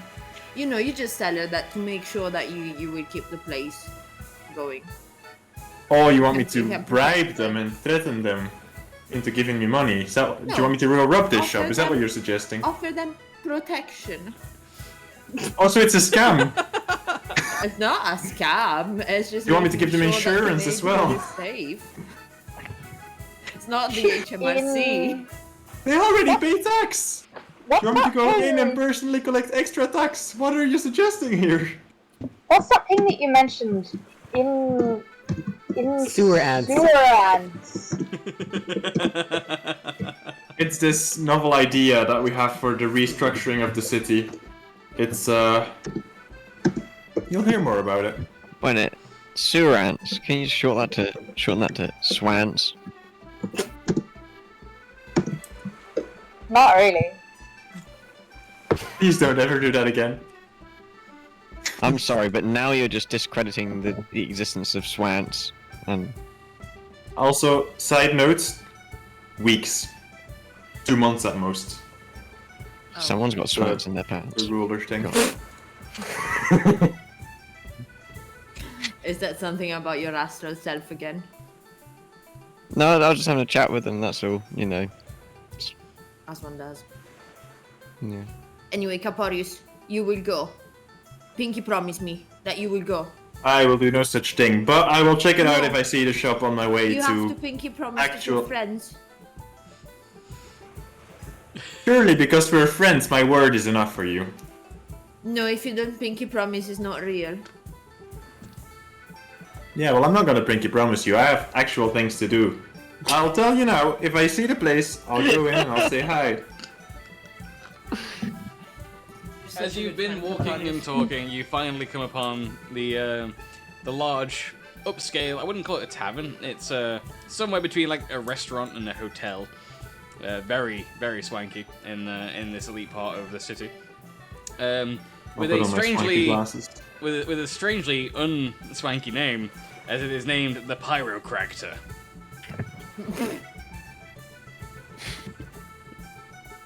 I'm running out of names on the list, guys. I'm gonna need new ones at some point. Wait, this should have been the first on the list. Why is it last? It's amazing. Hey, this is why the one shot on the last week got the hot calls. Oh, bless Hot Carls. Yes, indeed. But yes, you walk through the large front doors of the Pyrocractor, and inside you find, despite the recent demonic invasion of Kerha, this place is largely untouched. A lot of the restoration that's been going on over the last couple of days can't possibly account for just how nice this place is inside. And as you pass through the doors, you'll feel a strange tingly sensation, which becomes apparent to you that there's some sort of very powerful warding magic protecting this establishment, as you are met by a very posh Dragonborn maitre d', as he rushes across to greet Caporius. My king, I see you have brought guests. How many shall be dining today? Very many, but not here actually. We may be needing your services elsewhere if you could manage such a thing. Of course, sire, anything for our just and noble ruler. Where might you be considering dining? The tourist beach. We're throwing a little bit of a party, as it were. And he tries to hide a scoff unprofessionally. The tourist beach, sire. Surely the private beach for the Dragonborn would be a far, far greater location for a person of such noble lineage as yourself. I agree, and huzzah to you, but no, we have in fact got tourists, so tourist beach I see. it is. A diplomatic meal, then, sire. Yes. Well, yeah, let's call it that, sure. Of course, of course. And how many shall the Pyrocractor be catering for? Let's call it 30. That should be enough. And what variety of cuisine will we be serving this evening, sire? The standard 5-course, or something more custom? the standard will do. Show us what the firecracker, no, what is it called? The cryofractor is all about. Yeah, every time you get the name of the Chiropractor. establishment wrong, the maitre d' winces just a little bit out of slowly destroyed pride. Yes, quite so. The pyrocractor will endeavour to see to you and your 30 guests a full 5-course meal for the evening on the tourist beach. And I can presume we'll be charging to the state? Yes, you can write that up. Thank you very much. Of course, I'll see to it that it's sent to the palace right as an invoice right away, and we will begin preparations post-haste. Lovely. Okay. Oh. I'm still here. Okay. My computer is making funny noises. Anything else? And I'll look over to the party. Or the party that is here anyway. I'll see you muted. I offer Caporius the use of my battery. Your battery? Yes, for your computer.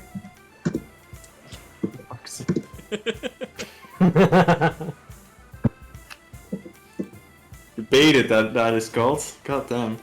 Thank you. Thank you. No problem, anytime. Through Solgra's perception, she manages to just catch a glimpse of a crack forming in the fourth wall. That's gonna be the owner. And in the most posh way that a helicopter can speak, I say, "Good day, sir."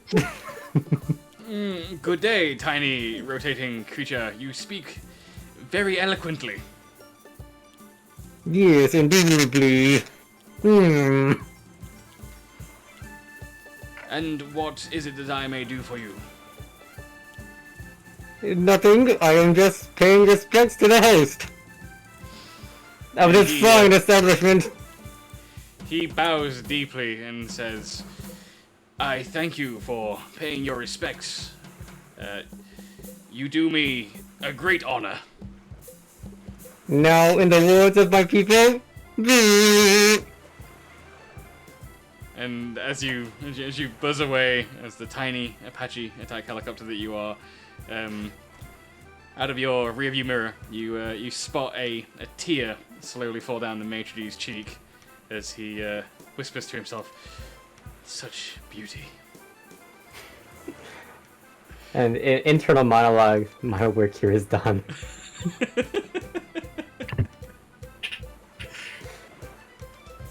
You know I'm gonna have to revoke this power eventually, right? You can't do this all the time. Oh yeah, I mean, wild shape only lasts for like 1 hour. I mean it will be the specifically saddest the day of my Apache life. attack helicopter, yeah. I mean, I'm terrified to see what Thedis Lavari would be like if they saw an actual attack helicopter in the wild.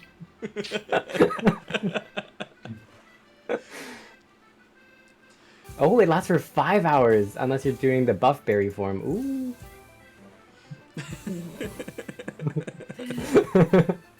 Shirley's gonna see the party from above. Muso from Fly above. through the guests. Oh man, could you imagine a volleyball with like a drone commentary? Yes. And so, just switching back to Solgra and John for a moment, the two of you have collected more than enough material for a giant bonfire on the beach.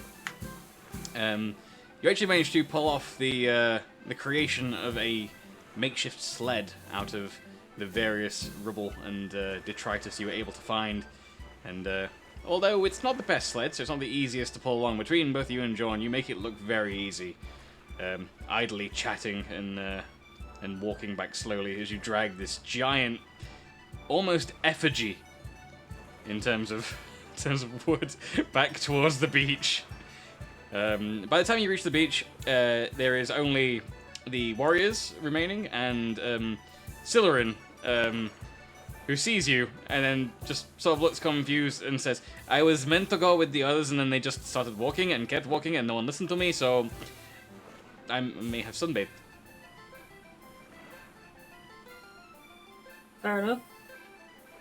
Right. I also, John, I hope you don't mind, but I use that, what did you call it, the mobile stone? You know, since it's a party and we wanted more people, I maybe contacted a few of my Githyanki friends to contact a few of their friends to get a message through to certain people that I remember you telling me about. And switching back to the others to save that surprise for later. So, everyone bar Solgar, what are you up to? Well, I'll thank the host first time. I'll say thank you very much. We look forward to the feast that you and Spine Smackers will be providing for us tonight. And we head on our way. Shit was a fan. Saving that one for later. Spine Smackers. And then point to Pyrocractors. It goes by two names, the joint establishment. You may have gotten an inspiration somewhere. Colloquially known by Joint the establishment. I'd love one of them. yes, it's called it's like a cigar lounge in the back, only not for cigars. It's a joint establishment. Dreamleaf. Provided by that bitch at the Fae. While we leave the joint establishment, I would like to showcase them because they're posh with a very royal elven bow. And he mimics you in kind. It goes like this. That's how yes, we do. He does the full bow as well, ending it with a. I didn't know you served in the military. Me? No, the guy who saluted. Oh. I don't know. No, it's a traditional elven way of showing respect. It harkens back to the First Age. Okay. That's how the Imperials do it in the Elven Kingdom. Not that I would know, but I've seen them doing it. And I bow to Gersha.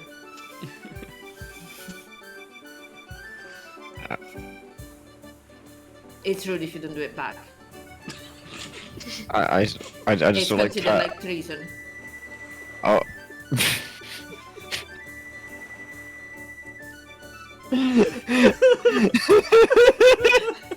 I'm sorry. I literally saw it fly in as he was zooming.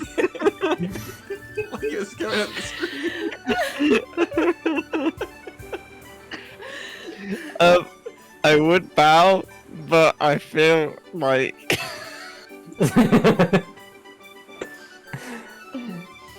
yeah, I bow, but I sort of like just do like a standard sort of like nod, and that's more than more. That's as much as you're gonna get out of Gershel. Past that spectacle. I'll have to work on that.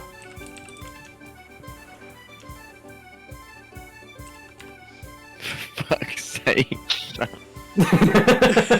Come on, man! I'm trying to stay in character here. That's the once per week that you were saying that it's magic when the background.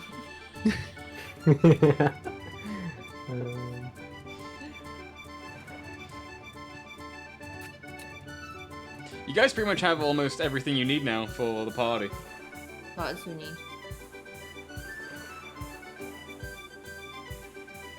Well, I still want to go by the palace, but that was the last that's thing you wanted to do, yeah. not for the party directly. Question.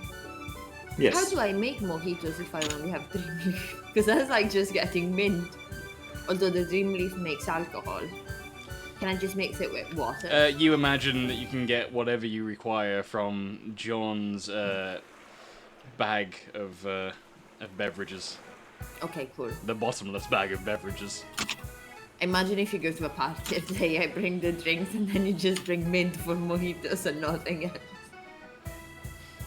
Oh, that'd be awful. And ice. Alright, so you scrabble together the last couple of bits and pieces that you require for the party and start heading back towards the beach by the main road until you reach the intersection which leads to the palace. Okay, I'm gonna pop up here. I need to do one or two things. I need to inform about this beach and also find that. Doesn't matter. Before I forget, see if you can find another bard on the way back. And yeah, I'll meet you at the beach. Don't wait up. It won't be that long anyway. Okay, so Caporius begins walking towards the palace, and as the rest of you walk on your way towards the beach, before you've left the city, you oh, Em? I would like to bow at Caporius while he leaves and says, farewell, Khaleesi, see you at the beach. I'm gonna like awkwardly. It's an elven word, it means the king of the dragons. Oh, I see. That. Thank you. Yeah. That. Thank. Okay. Cheerio. So before you guys manage to leave the city, you actually find flyers near a small dive bar on the edge that lists. You're right there, Charles. I just noticed the little bird in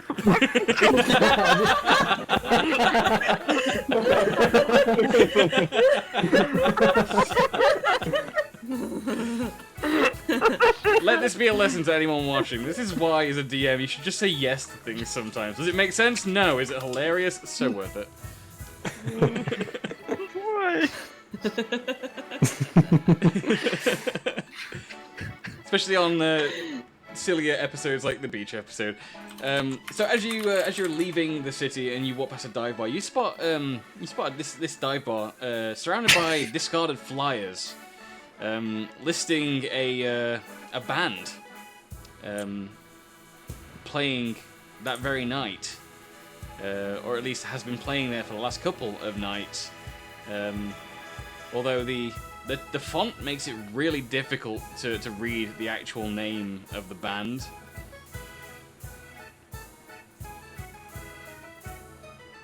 It's metal. Wait a minute. What do we think it says?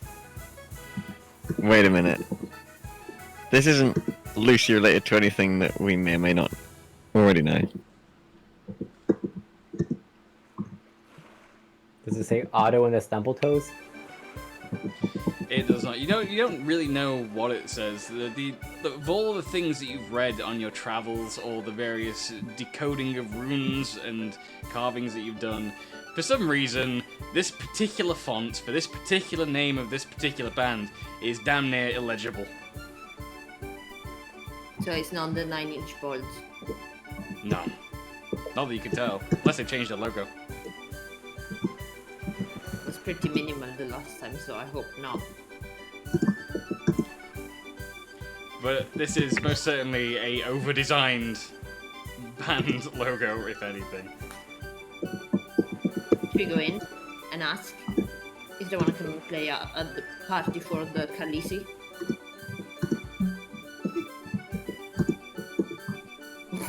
I just realized you called him Khaleesi.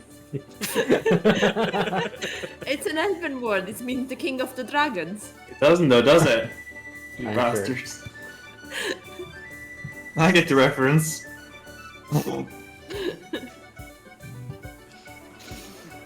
But does Caporius get it? I'm not even gonna worry about it. Do the four of you want to do anything about this flyer? I'm gonna go investigate the place. Okay, so walking into this dive bar, it's pretty much dead and empty right now. Not a single usual or regular in the bar. The only people in the bar are 4 men, humans, sat at the bar in a row. Their backs turned to you.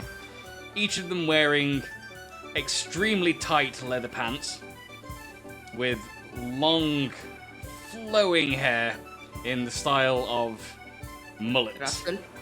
Oh.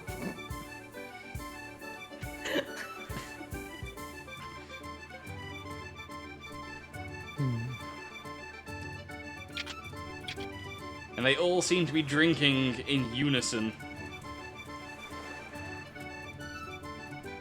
You can see one of them has a set of sticks just sort of hanging out of his back pocket. The others all have, well, one of them has a bandana sort of hanging out of his back pocket.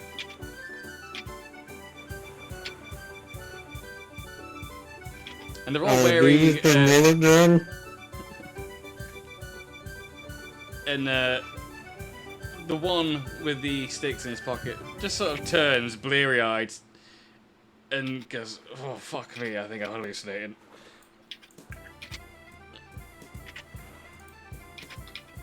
And I float over. And I introduce myself. And Hey, I'm the airlift. And the other three haven't quite acknowledged you yet, but the first one's just sort of zoning out a bit, looking like, "Fuck, Dave, what did you get me? I'm seeing shit now." And the one with the bandana in his pocket just sort of leans over to look at him. His eyes are closed from what you can see. And he says, "Chaz, just shut the fuck up. I've got such a banging headache." Then he opens his eyes and goes, "Oh fuck, I'm seeing shit too." And I wave in the best way that an Apache helicopter can wave. And the one furthest from you, at the very end of the bar, just sort of looks up and goes, "Is that a fucking helicopter?" Hello, hi. We hello, require your services. What? We require your services, please. For what? Is the universe about to end? Do we have to complete some magical mythical quest to save a princess or something? Kind of. We need you to play at our party. Oh, thank fuck, It's I'm at the far too beach. hungover for saving the world. I can play a party, though. It's at the beach, but not the chunky one. Oh, thank fuck for that. If I have to look at another chunk, I'm gonna toss my cookies. And they all, they all sort of turn to look at the helicopter before realizing that there's 3 other people in the tavern with them. And they just go, "Oh shit, there's more of them." Can I launch 4 good berries at them to see if that will make them feel better? You can. 2 of them, you launch it directly into their mouth. They nearly choke, but they're feeling better shortly after. One of them, who has almost shiny golden teeth, catches it with his teeth and eats it. The last one, who the one with the sticks in his pocket, it misses entirely, like the whole mouth area, and just smacks him right between the eyes. "Oh, Dave, this tiny helicopter's shooting at me." They are berries. They are good. They are good berries. Fuck it, I've probably eaten worse, and he picks it up and eats it. And I go back to my rotational spot above A's helicopter, or above Oscar's helicopter propellers. Who's this A fellow? So the 4 of them look at the 3 non-helicopters in the room, and they say, well, the one closest to you, the one with the golden teeth, says, "Alright, this is gonna sound very strange, right? I just saw a helicopter tell me he needs to play a gig at the beach. Did you see that as well?" No. No. As I'm spinning around Oscar's propeller. Alright, then I guess I'm hallucinating far too much. I'm gonna take a nap. No, You can still play at the beach, though. Why did you say no when he asked if the thing really happened? Now you fucking with The these helicopter guys. said no. The helicopter that's flying around conspicuously around Oscar's propeller says no. You heard the helicopter. Yes, there's a gig at the beach. It's a celebration party, very important party. Right. For the new police. Okay, Cool. I just want to make sure that we'd actually be nice to play at the beach. Got it. How many people will be there? It's gonna be a big crowd. Very big and very important people. Excellent. That is exactly what we wanted. Perfect. Cool. Right, we'll be there then. When? What's your name, guys? Oh, my name's Terry. No, the band. Oh. I mean, I had just assumed that you knew who we were since you were asking us to play. I mean, do you just randomly walk up to 4 men sat at a bar asking if they'll play a gig for you? Yes. I mean, it's not my party. I would Well, give you it know, more yes, if it was my you party. get a stupid answer, don't you? Right, okay, fine. Yeah, we are Ebon Panther.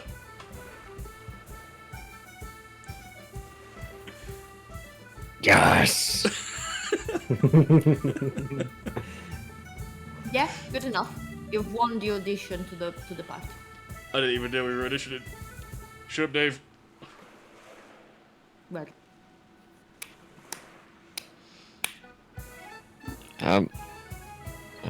The third one who hasn't, the last one who hasn't spoken that much, finally pipes up and says, "It's not our weirdest audition, is it?" And Dave turns to him and says, "No, Gary, you're right. That one in Vermont was definitely weirder." Wait, you guys are in Vermont?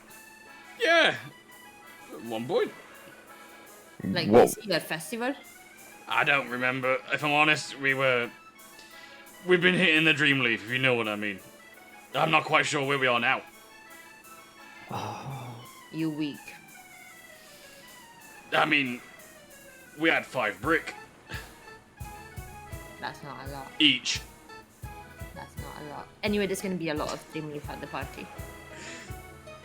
And if you do well, me and the bard with the helicopter on the head are gonna have a lot of birthdays coming, so you can have like potentially like 500 years of booking for birthdays sorted if you do well tonight. Cool, and how much does it pay? Nothing, it's just the glory of playing at our birthdays. So Really good exposure, though. You're telling me It's to experience. do it for exposure. Yeah, you can put it on your CV or whatever. Can everyone on Twitch enjoy the irony of a group of D&D players made of musicians telling a fake musician to play for exposure? I'm sorry, we've had this our whole life. Now Yeah. it's like someone has to suffer, and they don't exist. They don't have to pay the bills. We're like projecting. Gary Yeah. starts crying. I exist. Sure, that's what I say when I wake up every day. Dave sort of Right. pats him on the back. It's alright, pal. It's fine.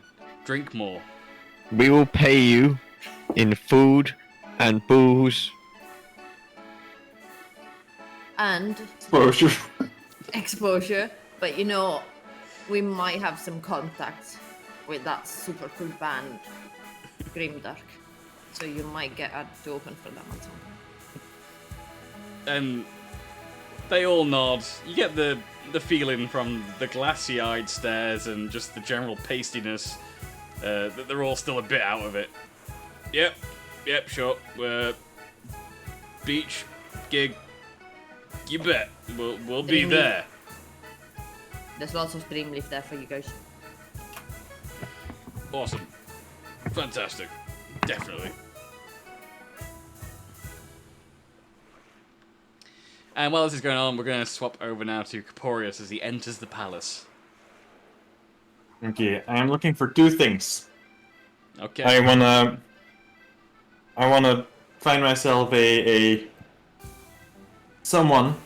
group of people that I can put in charge of cleaning up the beach by collecting all the chunky bits in buckets and hiding them until after the inspection is over, to then redistribute them to where they belong.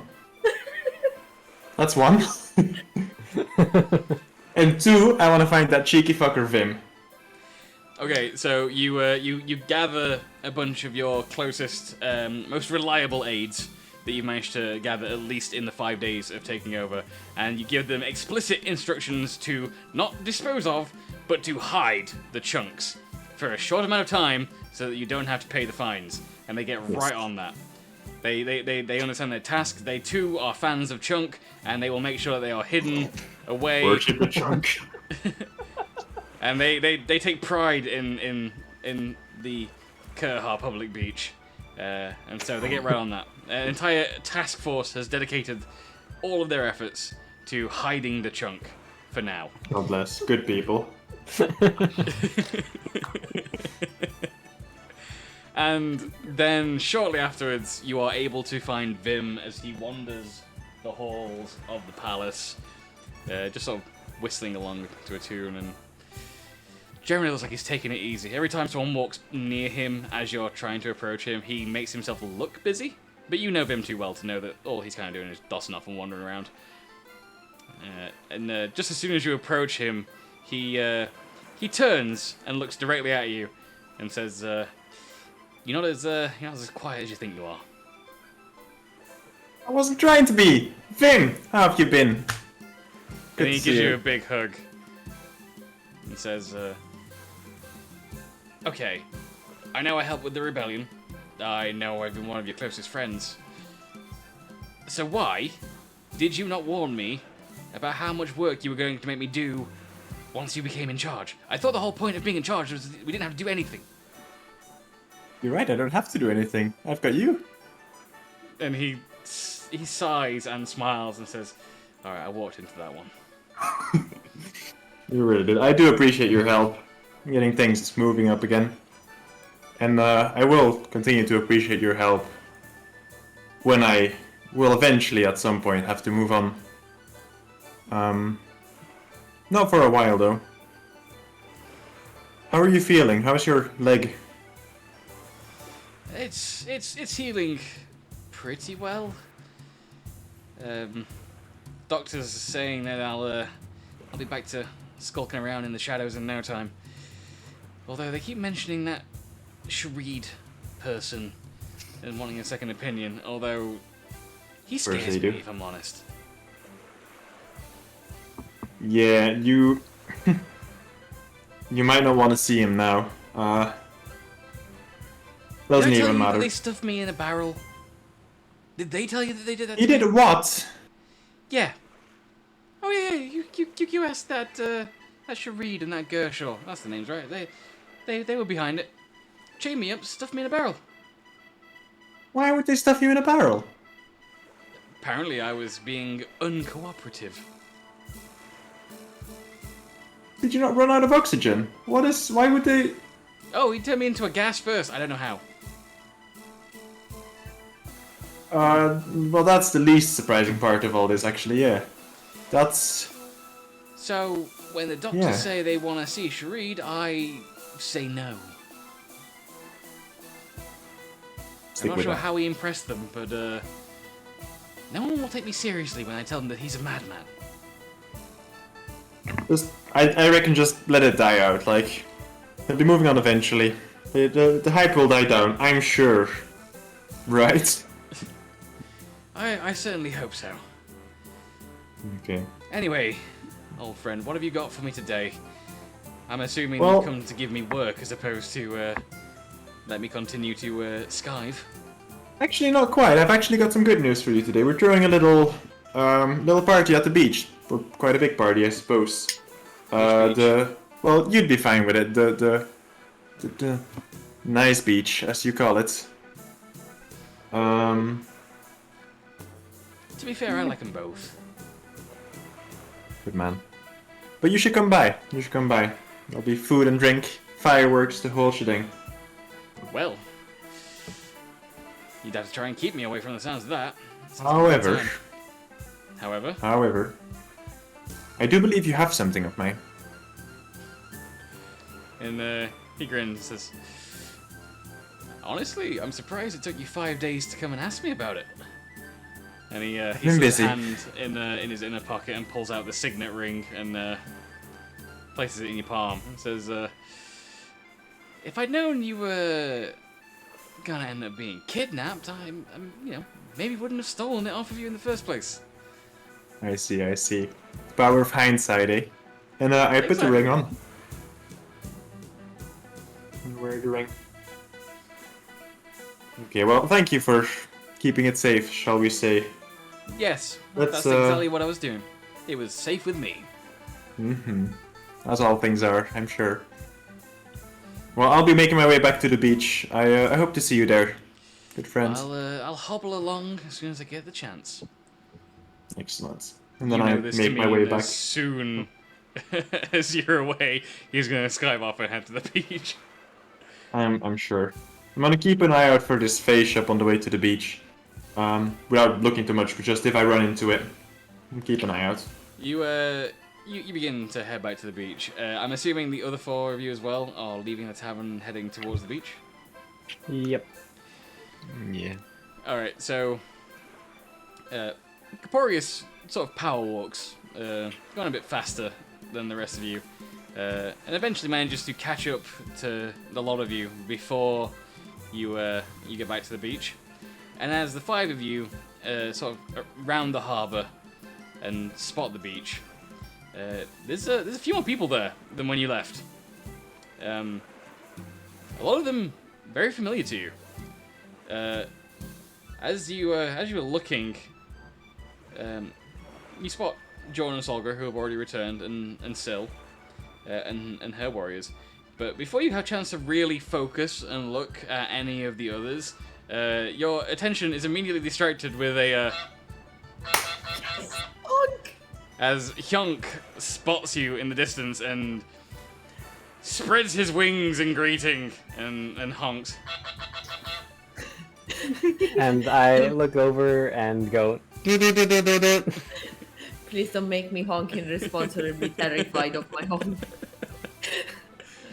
And of course, once you've had time to sort of get closer and realize that Hyunk has joined the party, you also spot Beeves alongside him, who makes his way to greet those of you returning after already having met with Solgra.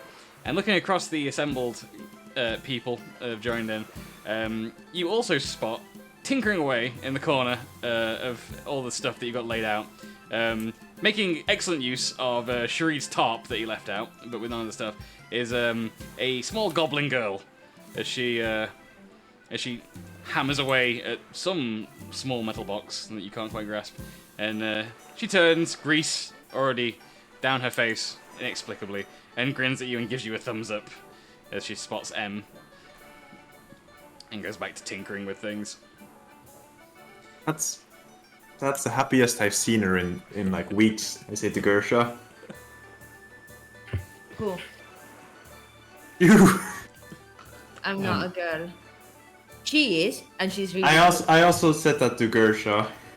I have a passive perception of 19, babe. Oh, That's right, okay. That's the Gotina and me talking.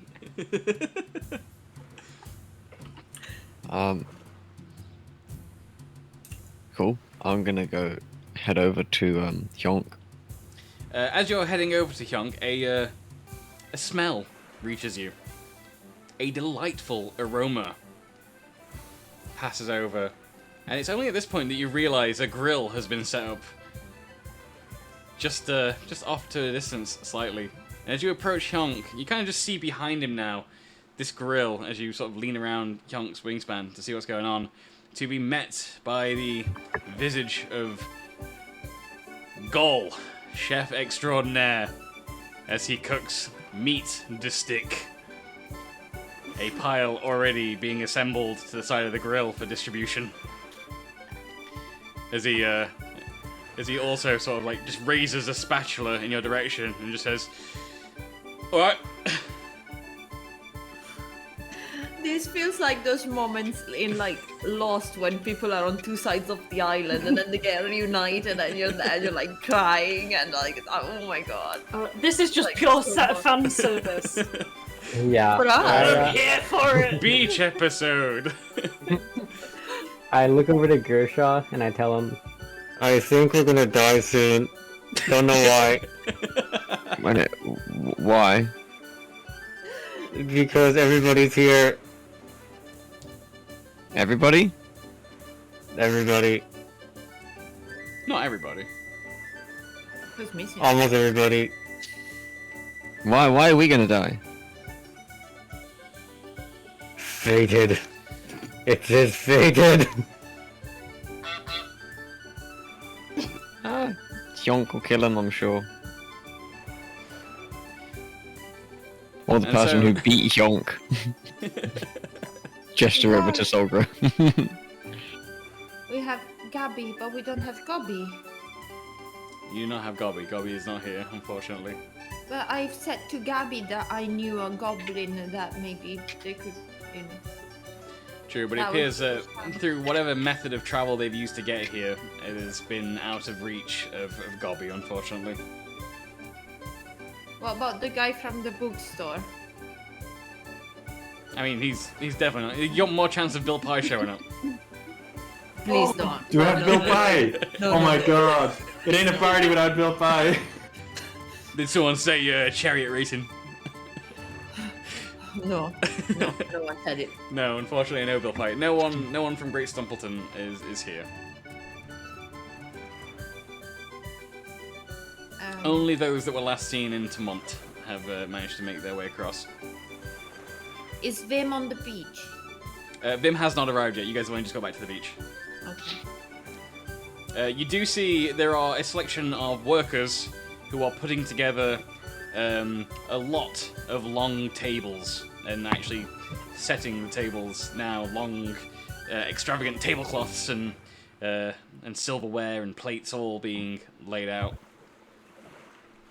The materials that Solgra and Jorn brought back, Solgra, Jorn, and the warriors have fashioned into a effigy of some sort of warrior that they're about to light on fire. It stands a good 20 feet tall and is very stable. It's gonna look very cool once it's been lit.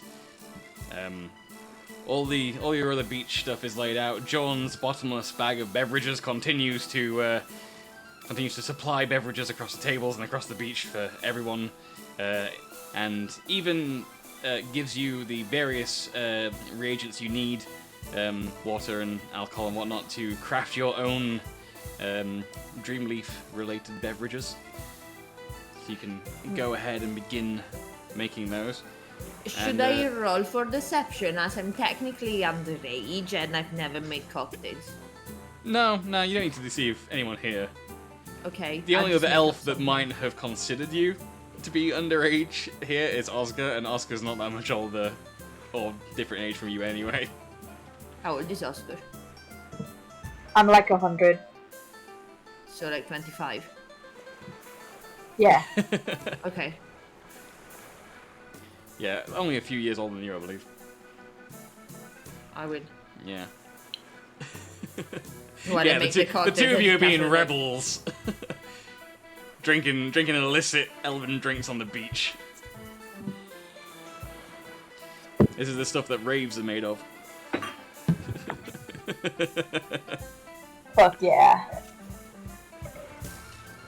And over the course of your time on the beach, eventually food is brought out from Pyrocractor as it's transported from the city out to the beach. And a small stage is erected. Not a very good stage, but a stage nonetheless. It's only Erected. erected. It's only about 2 foot off the ground, so it's only like a very small stage.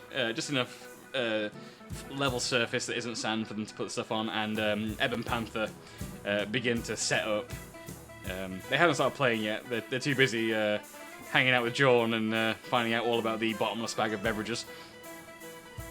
Hyonk and Gershaw are sort of hanging out.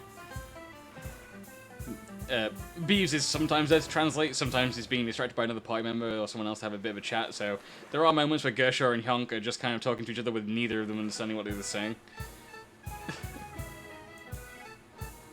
I'm there and I could translate, but I don't because it's funny. Exactly. You just sort of float around as a tiny attack helicopter. As the hours pass, the sun begins to set, and the sunset is refracted across the ocean, and it looks really quite nice. And the temperature still is quite warm on the beach, and the food is being served, and Ebon Panther are preparing their set. of the one song that they know. Anybody else want to do anything? I want to crack open this bottle from Avanos. I wanna go and pee by you to the bottle of devil drink. We'll wait until M gets back and then I will open the bottle. Wait, is this pee time? Because I need to pee. Alright. Go. Be fast like the wind and be. Well, while we're missing people, before Sorgren does the devil drink, does anyone else want to do anything? I'm just gonna chill. I will use this helicopter time to my advantage and just enjoy my freedom away from Now my you can fleshly fly. bonds. Surely that's not new. Kaporis, what are you doing? What was that? What are you doing at this point in time? Where are you? Well, to be honest, it would just be like generic, entertaining the party, I guess, kind of going around saying hi to people. I want to catch up with the band at some point, to thank them for their time and see if they have been paid. So while everyone is enjoying the party and the sun is beginning to set, you hear, not a voice, but more of a pull, like a suggestion, coming from one of the caverns in the foot of the mountain by the edge of the beach, growing stronger and stronger, sort of willing you into the cavern.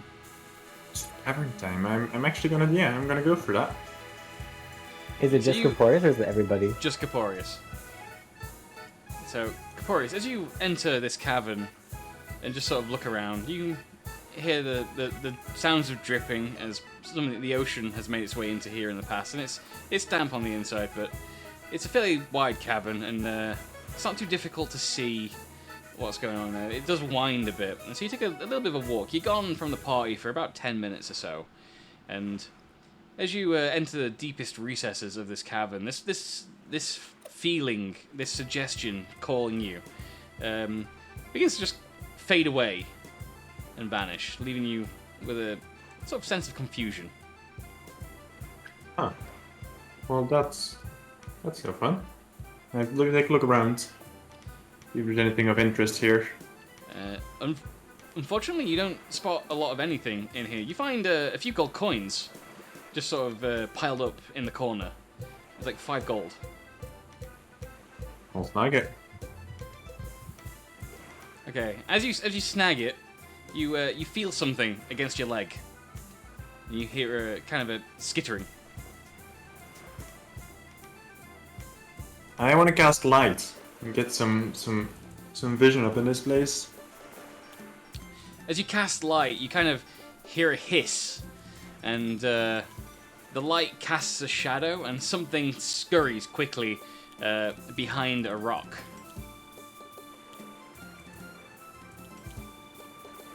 I put the coins back. And I make my way to the rock, but in kind of like a semicircle, with a bit of distance. As you take a step towards the rock, you see a little snout pop up from the other side of the rock. And it hisses, but it's not quite as aggressive as it was the first time. Hello. And just popping up on top of the rock, just sort of hunching up and remaining a bit cautious of you, you spot an unfamiliar-looking creature, which I don't actually have a picture. And it's not hostile, as such. No, let me drop a picture in chat for you in a minute. Okay. So it looks like, for the benefit of chat, as I paste this into the party, into Rolly Boys, it looks like a small, very small, red dragon. Aww. Oh, that's adorable. And it kind of looks up at you and tilts its head. I'm gonna sit down. Just where I'm standing. After a minute or so, it very cautiously sort of climbs down from the rock and begins to carefully, sort of step by step, pour its way towards you.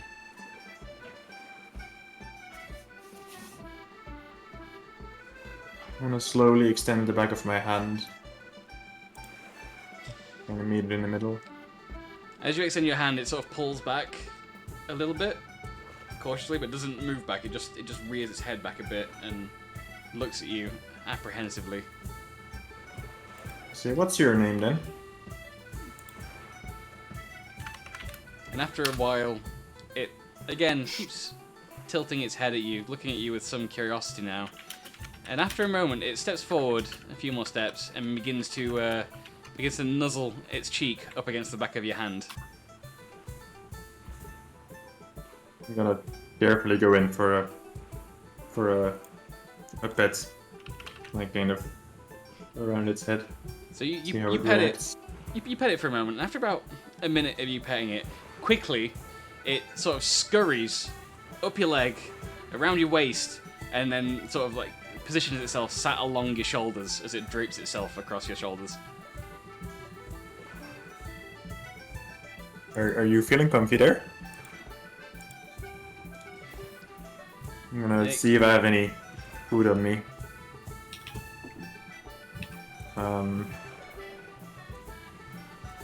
And after another couple of minutes pass, you don't hear sort of any voices in a language, but you do receive a feeling of sort of contentedness. Oh. I'm gonna. And I'm gonna this attempt it's something that you'll have figured out eventually, as you deal with this creature. But you start thinking about it as you're dealing with it before it's sort of crawled up you, and you realize that this is most likely a pseudo dragon. As again, sorry, Chad, I don't think I've made that clear, but it's about the size of a house cat. It's a house cat-sized dragon, and it looks as if it has bonded itself to you, as you're familiar. Oh bless, that is lovely. I'm gonna try and see if I can, kind of lure it to follow my hand down from my shoulders and see if I can pick it up. It kind of grasps How it reacts. tighter around your shoulders and sort of like moves its neck to like nuzzle its face against your cheek. That works too. Hello, little dude. I'm gonna give him a little pat. As soon as you move your hand away from patting it, it blows like the smallest flame and like a tiny smoke ring after it. I will do the same, or attempt anyway, because I've never tried that, but... Yours is a much larger flame with the fire breath, and it's just billowing smoke as opposed to smoke ring. Both you and the pseudo dragon end up sort of coughing a little bit as the cavern fills with smoke. Maybe we should get out of here, what do you think? It agrees with you. The pseudo dragon sort of communicates with you through sort of telepathic emotions and feelings, so you get the sense that it's agreeing with you when you say, should we get out of here? Okay, yeah, I'm gonna work my way out of the cavern then. Very pleased with this little friend I have made. Okay, so as you begin to make your way back to the party, which you can see is in full swing, the effigy now lit and ablaze on the beach can be seen for miles around. The food is beginning to be served to the assembled guests. The Yankee warriors might have possibly the worst table manners of any humanoid that you've ever seen in your entire life, as they stab at their food using their weapons and eat it directly off of like swords and halberds and stuff. The halberds are quite difficult as they have to like really hold it open and like stab down, and it's a whole involved process. But you know the the waiters at this point have just stopped trying to involve themselves and they're just letting it happen. John, watching this, kind of looks at Solgar and gets a cheeky grin, and he's just starts to pull Stormbringer. He's like, if they're not stopping them. And in receiving no response from Solgar, he starts to go in as well, eating his food off of Stormbringer. I'm not fighting with John. And back to Solgar, as you're sat looking at this bottle, it's in the night as the sun sets further, the bottle begins to glow a deep red, sort of pulsing and swirling. If you look into the bottle closely, past all the ornate carvings of dragons on the outside, all of the decoration, you see the liquid looks like a field of shimmering stars and a swirl of a galaxy. I'll look at it for a bit, and then I'm gonna uncork it. I'm gonna raise the bottle up to John on the other side, wherever the... Right. As you uncork it, there's a few other bottles of wine that have been opened tonight, various other corked beverages, and all of them have the usual pop as they pull the cork out. As you uncork this, it's like a thunderstorm erupts around you. No weather effect, just simply noise, as a crack, like boom, resounds for like 600 feet around you as you open this bottle, and you can actually see from the inside it fizzes. I'm gonna look at it again because I wasn't expecting that. And then I'm just gonna like hold it up to John in a toast. John looks at you with a mouthful of food and just winks at you after seeing your expression to opening the bottle. And I'm gonna neck half of it. Roll a Constitution saving throw for me with disadvantage, please.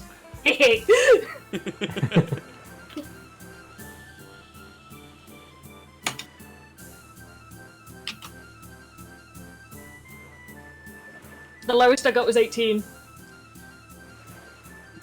Wow. Fanny Boss is particularly impressed with you as he doesn't know this beverage, but he can tell from what happened when you opened it that this has got to be some powerful shit, and you seem mostly unaffected.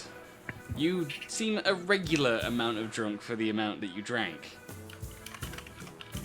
John looks very impressed. He says, again, with a mouthful of food as he continues to eat off of Stormbringer, I bet you can't do that again. Challenge accepted. I'm gonna down the second half. Roll another Constitution saving throw with disadvantage, please.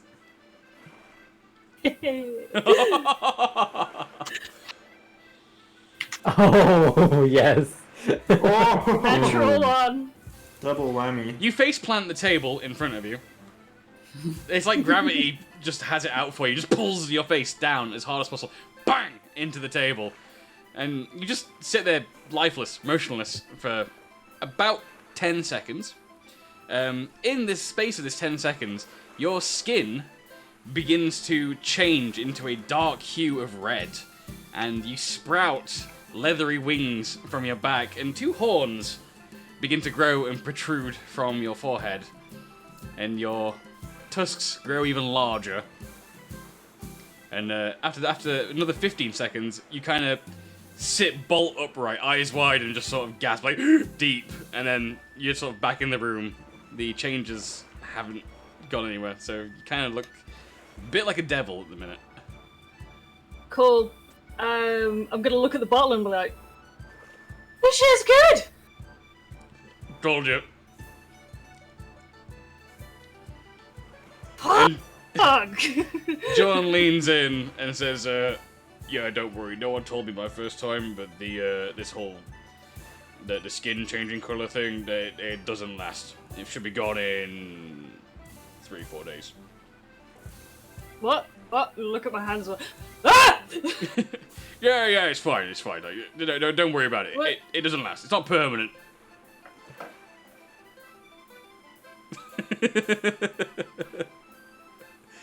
You sure? Yeah, happy to be.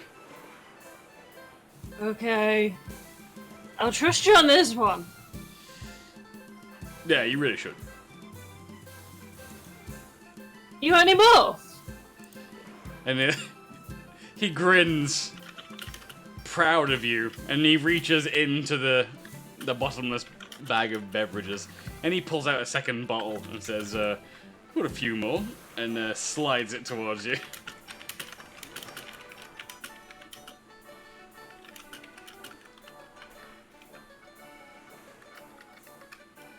I don't know if we should give this to someone else as well. I don't want to be the only one who's red. That is up to you to decide. And as you're doing this, the band, Ebon Panther, begins their set as you all eat and drink. Brady of Central DM. Cool. Hey, you! Can't handle the heat? Well, neither can I. This is my story. Fuck's sake. Right, known as one and only Mega Milk. Cause the whole damn world is frying. This is Bob Nolan. My brain is liquefying. And yes, you can do that then. Okay. They Does she want know? me to stay hydrated. Oh, you said Mega it. Milk. You can do it now if you want to do it. But I ended up melting instead. The temperature Ebon Panther is gonna keep playing in the background, so keep doing all your things you want to do. Because we're gonna wrap up not off now.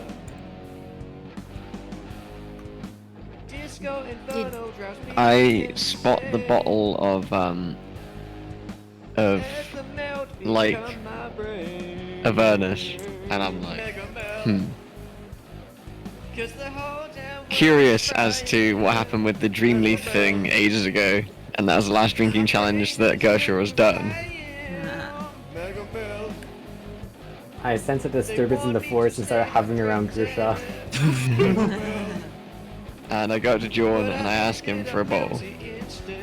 And John looks at you and shakes his head. No. Come on. Come on. Come on. And he looks at someone and says, "Do not share it with him." Come on. I kind of want to see how Caporius looks with wings. Well, I made my way out of the cave. Yep, you've finally rejoined the party, Caporius, and you've got this pseudo-dragon sort of draped around your neck. Just kind of sleepy like a cat would. Would I recognize Solgra, not having seen what I have seen? Like, the facial structure and everything is still the same. She's still wearing the same clothes and everything, so you would recognize her, but you would definitely be shocked to see that she's now red, has wings, and horns. I'll take me a second, but I take the horns. Yes. Caporius, Yes. you've got something on your shoulders. Yes, I do. I found a friend, actually, everyone. Meet Luke.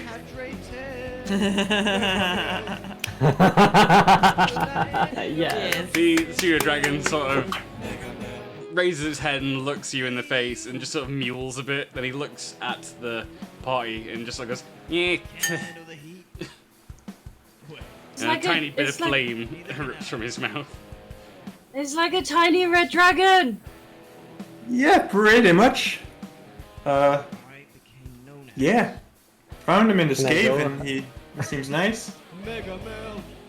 Can I go hover in front of it and give greetings? This is the first time since leaving the cavern that Luke sort of jumps off of Caporius's back and begins flying and sort of circling Sharid. I'm gonna circle it. So the two of you like sort of circling around each other. Luke is just hissing at you. I get scared a bit and I go hide behind Caporius. Luke follows you to force you away from I go and hide behind Gersha. And Luke settles back down on Corus's shoulders. I give him a pat. Yes. Can I fire a good berry just one last? Like I just like launch a good berry over. As you launch it, Luke manages to fry it with his like little flame breath and eats it all in the same move. At first it was treason, but then it was okay. We can be friends, little buddy. Boris. Yes. Drink this. Solgra. Drink. What the fuck is this? I mean, I want to drink. It made me red. And I think there's something on top of my head. You can I feel can the feel- horns. Yeah. Do you know what? It's a party. Sure. I'll take a few sips, like a solid drink of it. Not quite half a bottle. Roll a Constitution saving throw for me with disadvantage, please.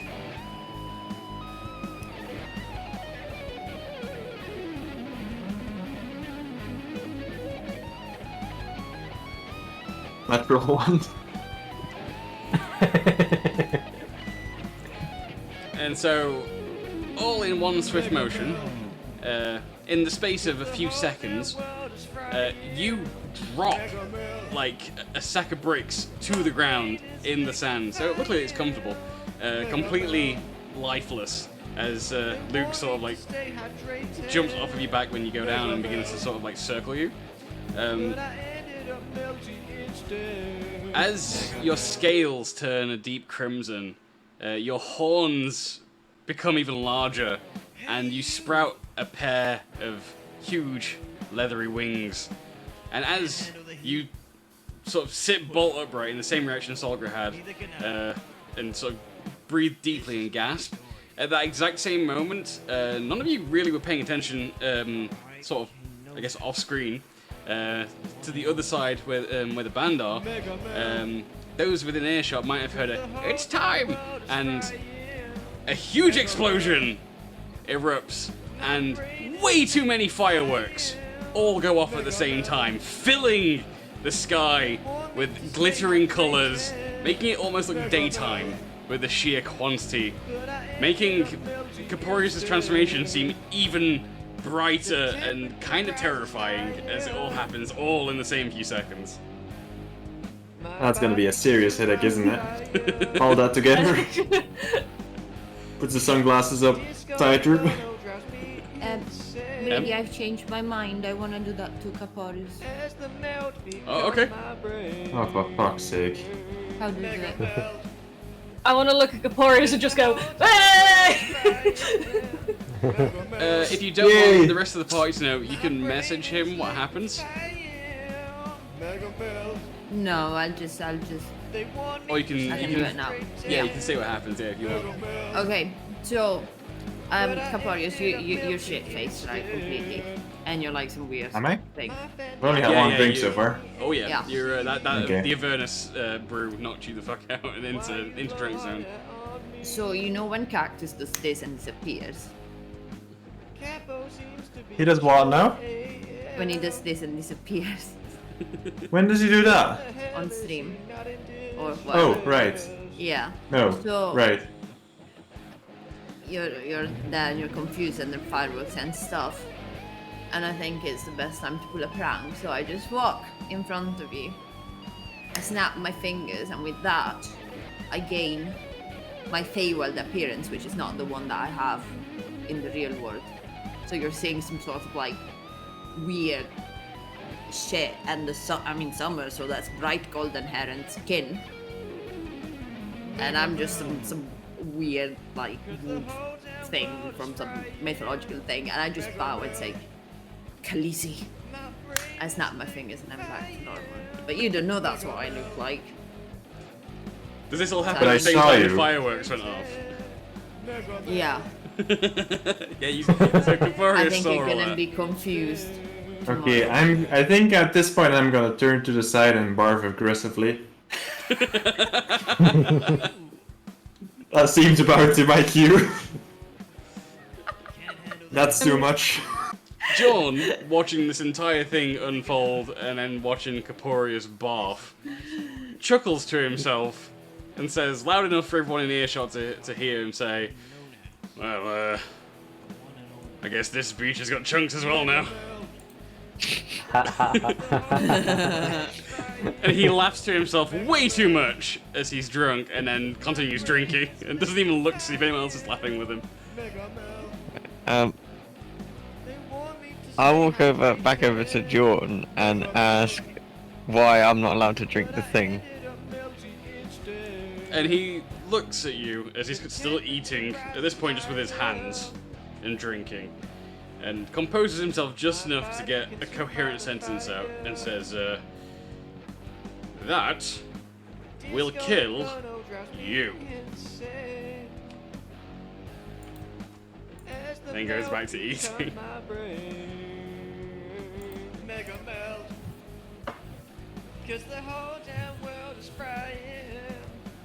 Like, because I'm human? Or... No, because you're a crustacean. Oh. Oh. Okay, cool. I'm just gonna like turn around to M and Caporius who are in front of me and I'm just like, and if you don't mind, I'm gonna go and talk to my future husband and just wander off and go speak to Gol. Yes. You got. I stand already.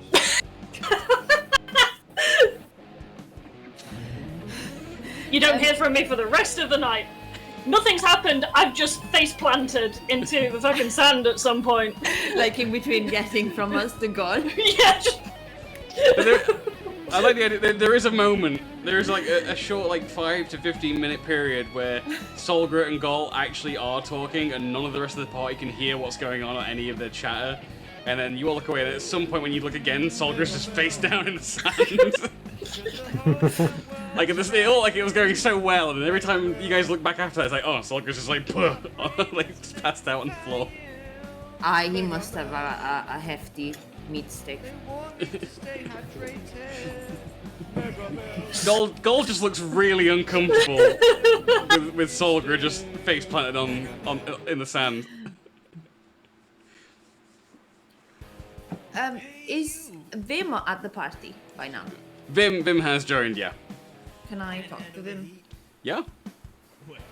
He's kind of sat at the furthest end of one of the tables, the furthest he can get away from Airwolf right now. Okay. Can I sneak from behind and pull one of my normal common daggers to his throat? Roll stealth. Again, interesting ways of making friends, as always. He is the one who jumped me with daggers. Why is everyone forgetting about that? Because he was possessed, whatever still happened. He was going through a whole thing with the wrist. You are choosing to do this of your own volition. Yeah, you have lost your daggers. Well, you got your regular ones. I rolled a 7, but because of my level 11 thing, anything below a 10 is a 10. So that's a 23. Can you not roll under a 23 for stealth? No, because it's my proficiency. That's hilarious. That's insane, actually. Yeah. That's very broken. Reliable talent. Whenever Okay. you make an ability check that lets you add your proficiency bonus, you can create a d20 roll of 9 or lower as a 10. All right, so yeah, you beat Vim's stealth roll or his perception roll actually, sorry, and yeah, he doesn't notice you at all as he's just vibing, having a good time, eating food, having a drink, just sort of looking out at the ocean, having a nice chill time. And then next thing he knows, he's got a dagger to his throat, and Okay.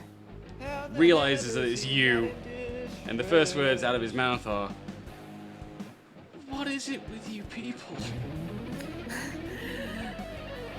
Where's me fucking daggers?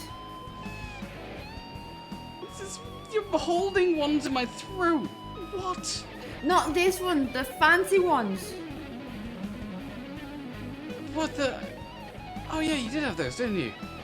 Yeah. I don't know. Now I don't have them anymore. Well, it's not me you want to be asking. How do I know it's not you? Prove it. Oh, I'm sorry. How do I prove that I don't have anything? You guys put me through hell. Oh no, that was the bird and the crab, not me. You actually technically assaulted me in the Feywild as punishable with treason. Almost as bad as not doing the royal vow. Well, I am terribly sorry for whatever I did to you while that thing was trying to take control of me. But I promise you, I don't have your daggers. But you remember I had them.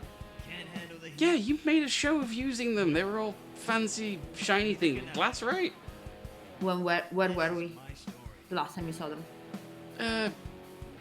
Echo. What the fuck is that? The caverns. Even the base. The base. Echo The base. base, okay.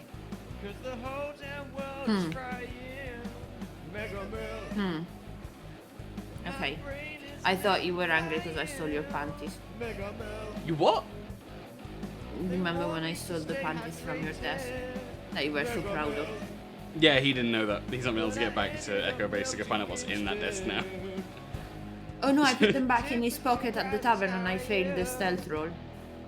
Oh yeah, he did. I thought you So still he had noticed. No, I put them back in his pocket. But I didn't have the reliable talent then. Oh yeah. Oh yeah, I do remember that. That was a while ago. But no, I didn't have anything to do with your daggers. Any ideas of someone who might? Your guess is as good as mine. Shit. Okay. I will pull my common dagger back and give him a hug. Saying, I think you're really cool, I like you. We should go on holiday together at some point. You and I. What do you say? Definitely. Definitely, we should totally do that. Aye. Maybe we can go for like my 90th birthday, so it'll be easier to get in like clubs or places. Oh, totally. That would definitely be a great idea. Pinky promise. And he pinky promises with you. Okay, then I have no fucking clue where's my daggers. Briggy, who fucking has my daggers? Please. I can't stop thinking about that. Don't worry about it. It's coming. Not today, but it's gonna happen. Maybe next week, Keppa. Yes. I'll just DM a session for myself. Like pawns for us and I'm you do the gonna move voices M's and daggers everything. over here. I'm gonna do this. Astoria. Maybe she was trying to flirt with me and she stole my daggers. I'm gonna talk to Astoria and ask if she has my daggers without a dagger to her throat. As you ask, Astoria tells you that I'm sorry. I have no idea. Were they special? Very special. What do they look like? Last elven daggers. I'm sorry, no, I can't say I've seen anything like that around the palace or even since we left Echo Base. No, not a thing.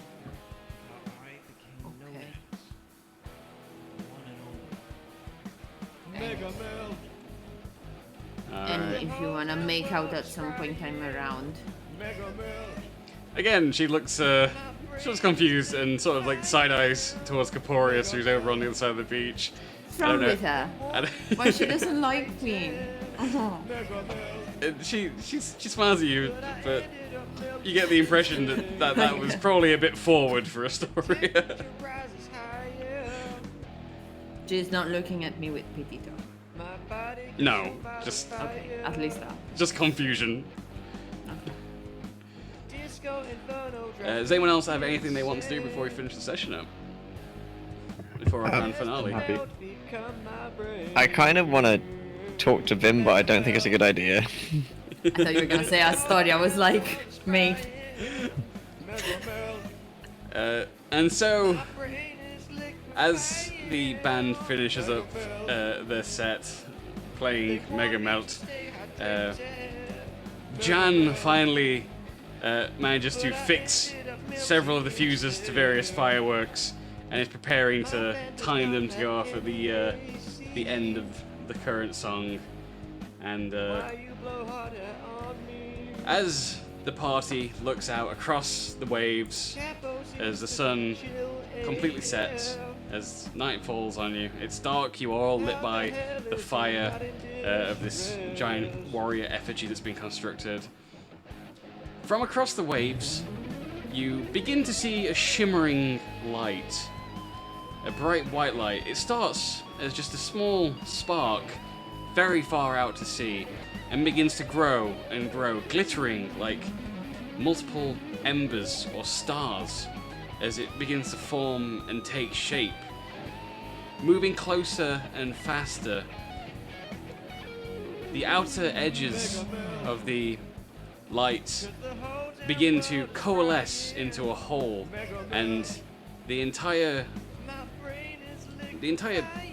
entity, as it were, has a certain bird-like feature to it, as it begins to look like it's flapping giant wings, until eventually, as it comes closer and closer over the waves, it roars across and above, and the fireworks all explode in unison, lighting the sky, and this huge, swooshing white light that begins to become more and more solid curls through the air and lands next to the party at the top of the beach, and at this point becomes completely corporeal, as those of you that haven't seen him before recognize the form of Bahamut. Corporeus! Corporeal. Corporeus, am I late? No, you're perfect. I brought snacks. Yes, more snacks. I have sausage rolls and cheese twists. Oh yeah, I am down for this. It is good to see you with snacks.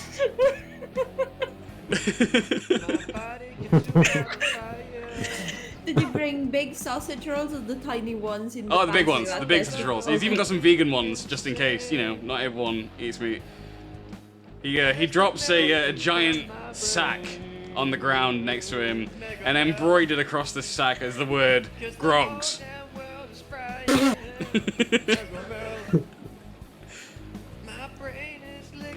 I think there's some sausage, cheese, and bean melts in there too. They're my favorite.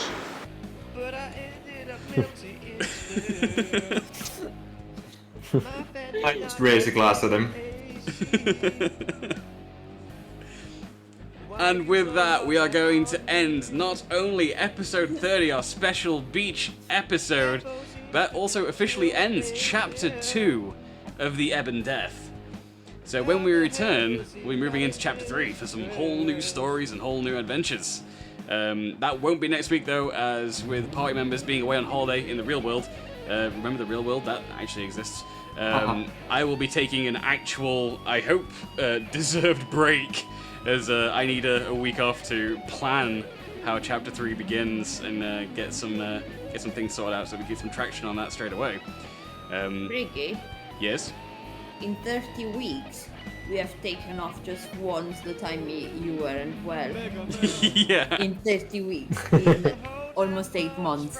That's amazing. Yeah, so I feel like it's about time that I got a break, maybe. Not that I don't love Yes. doing it, but there's a lot of effort goes into doing this. So we will, of course, be back in a fortnight. Next week, I don't know if it's been decided yet, but there may or may not be something on Wednesday night on this channel that I may or may not be probably not involved with. We'll see how that goes. I don't want to make any promises on anyone else's behalf, but there might be something going on to fill that gap. However, I don't believe that Cactus is taking a break from the campaign, so that means, as usual, on Sunday nights, you're going to have the campaign, which hopefully I'll be back to be in and do stuff in and not be quite so goddamn tired. But several of the people in this group are in that, and that's a good time. Go check that out. But that has been episode 30, and all that's left is to now go through the newly updated end screens and thank everybody for joining us. Starting with, as we switch over, Corporeus, as played by Third Fret Capo. And as soon as I'm sure the stream lag is out of the way, Capo can enjoy. Oh, that is very fancy. Oh my god. It's not friends with Sagra. 30 weeks. Yes, everyone has fancy fonts as well for their name. They're not all the Oh, same. and still Catcher of Arrows. That's fine. That's cool. That's. You'll never. It's been 30 weeks. Yeah, you'll never live that down. Yeah. So yes, thank That's you, beautiful. Capo, for joining us. And Thank you. of course, we were joined by M, played by Violin Solo, Hey. with a few new things written into this one as well.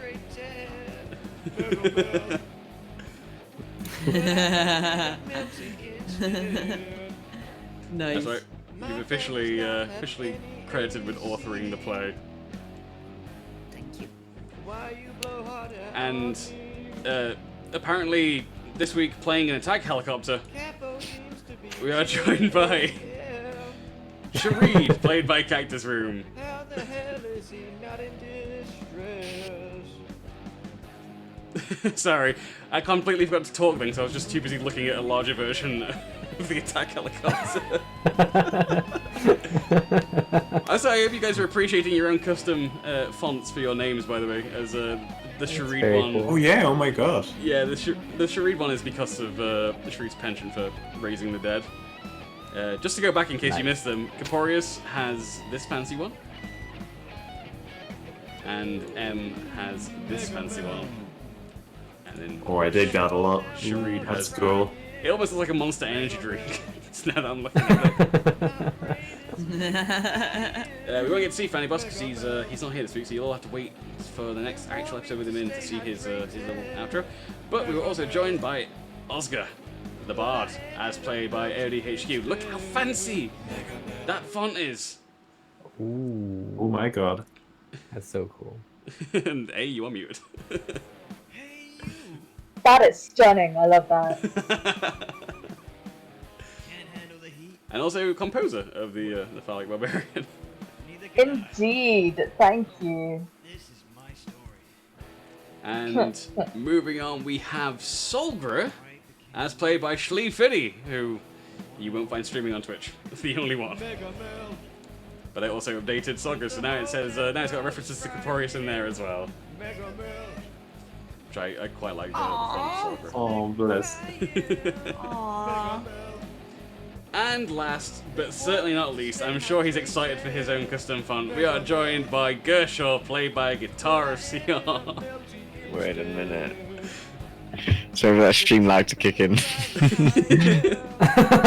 the absolute fuck is that? Wingdings! Wingdings! Nani?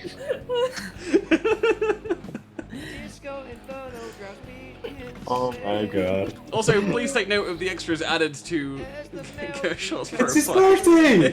Gersha, congrats! Wish it was mine, but you know, you can take it. Oh, God bless. And I hope you all noticed, by the way, that once I move someone into the middle for their profile, it changes out where they were with a D20 logo. So if we just go back to Oscar, it's a 20 for Gershall. Oh. Oh, that's like the best debate. That was so Love funny. it. I spent so long messing around with this. I'm quite proud of it. These are fantastic. So I hope you all enjoyed the new intro, the new layouts and stuff. There will be some changes that carry over to Chapter 3. But we'll be losing the beach episode background stuff next time we're back. But thank you everybody for joining me. It's a shame Russell couldn't join us this week. I know that it was out of his control. Hopefully he got a chance to either watch along or watch the VOD at some point so that you can be ready for Chapter 3. And yeah, I've been your Dungeon Master. And just one last thing to say, I suppose, once I've loaded the sound effect up. Thanks for joining us on this motherfucking beach episode.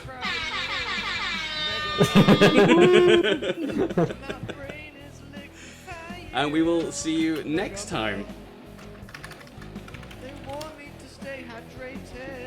Although, there was one person we didn't hear from in this, so just for the sake of completion, to make sure that everyone was included in the beach episode. I was in an attack helicopter today. Hey, Bucky. It was an experience, Mass assured. Woo. There we Jarvis go. system has been given the the initial testing. And there we go, there we have it. That is a full beach episode. We will see you in 2 weeks' time for Chapter 3. Have a good week while I'm away. Everyone have a good holiday that's going on holiday. Relax, chill, try not to melt. And we'll see you next time. Bye-bye. Bye-bye. Today, we talking mullets. The mullet vibe is not just a haircut, it's a way of life. Get out the way, posers. Try and pick up what I'm putting down. M-U-L-L-E-T. Vibes. My day was usual business. I walked with hair full of stress. Some would say that this was getting burned out. As I sipped upon my coffee, an epiphany dawned on me. I would find my career. Cause when it's business in the front and party in the back, you know you're gonna be okay. Cause the boss is on your ass, waiting for the weekend, can't see the light of day. It's the mullet man. Yeah, it's the mullet man. Yeah, it's the mullet man.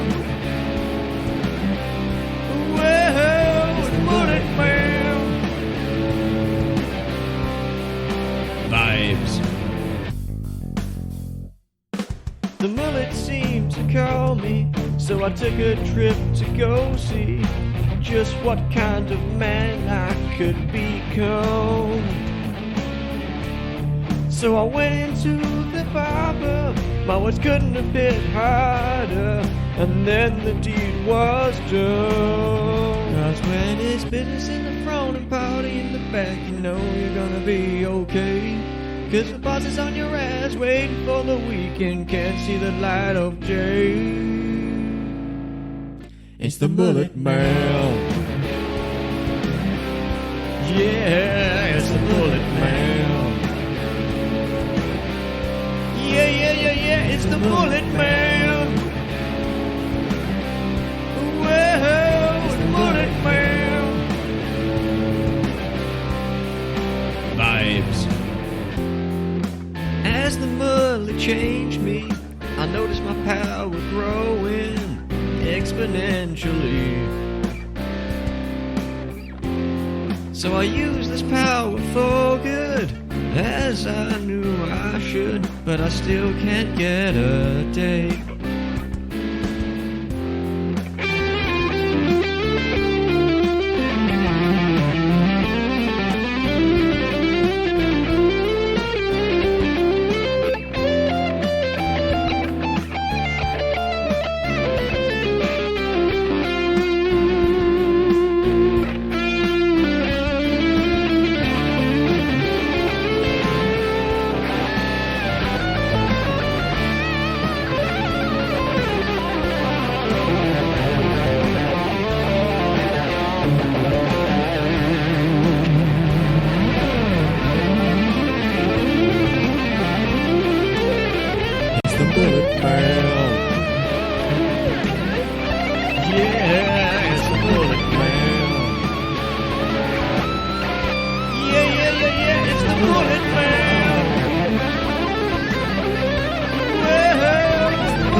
finally, filling the quota is something I could finally see.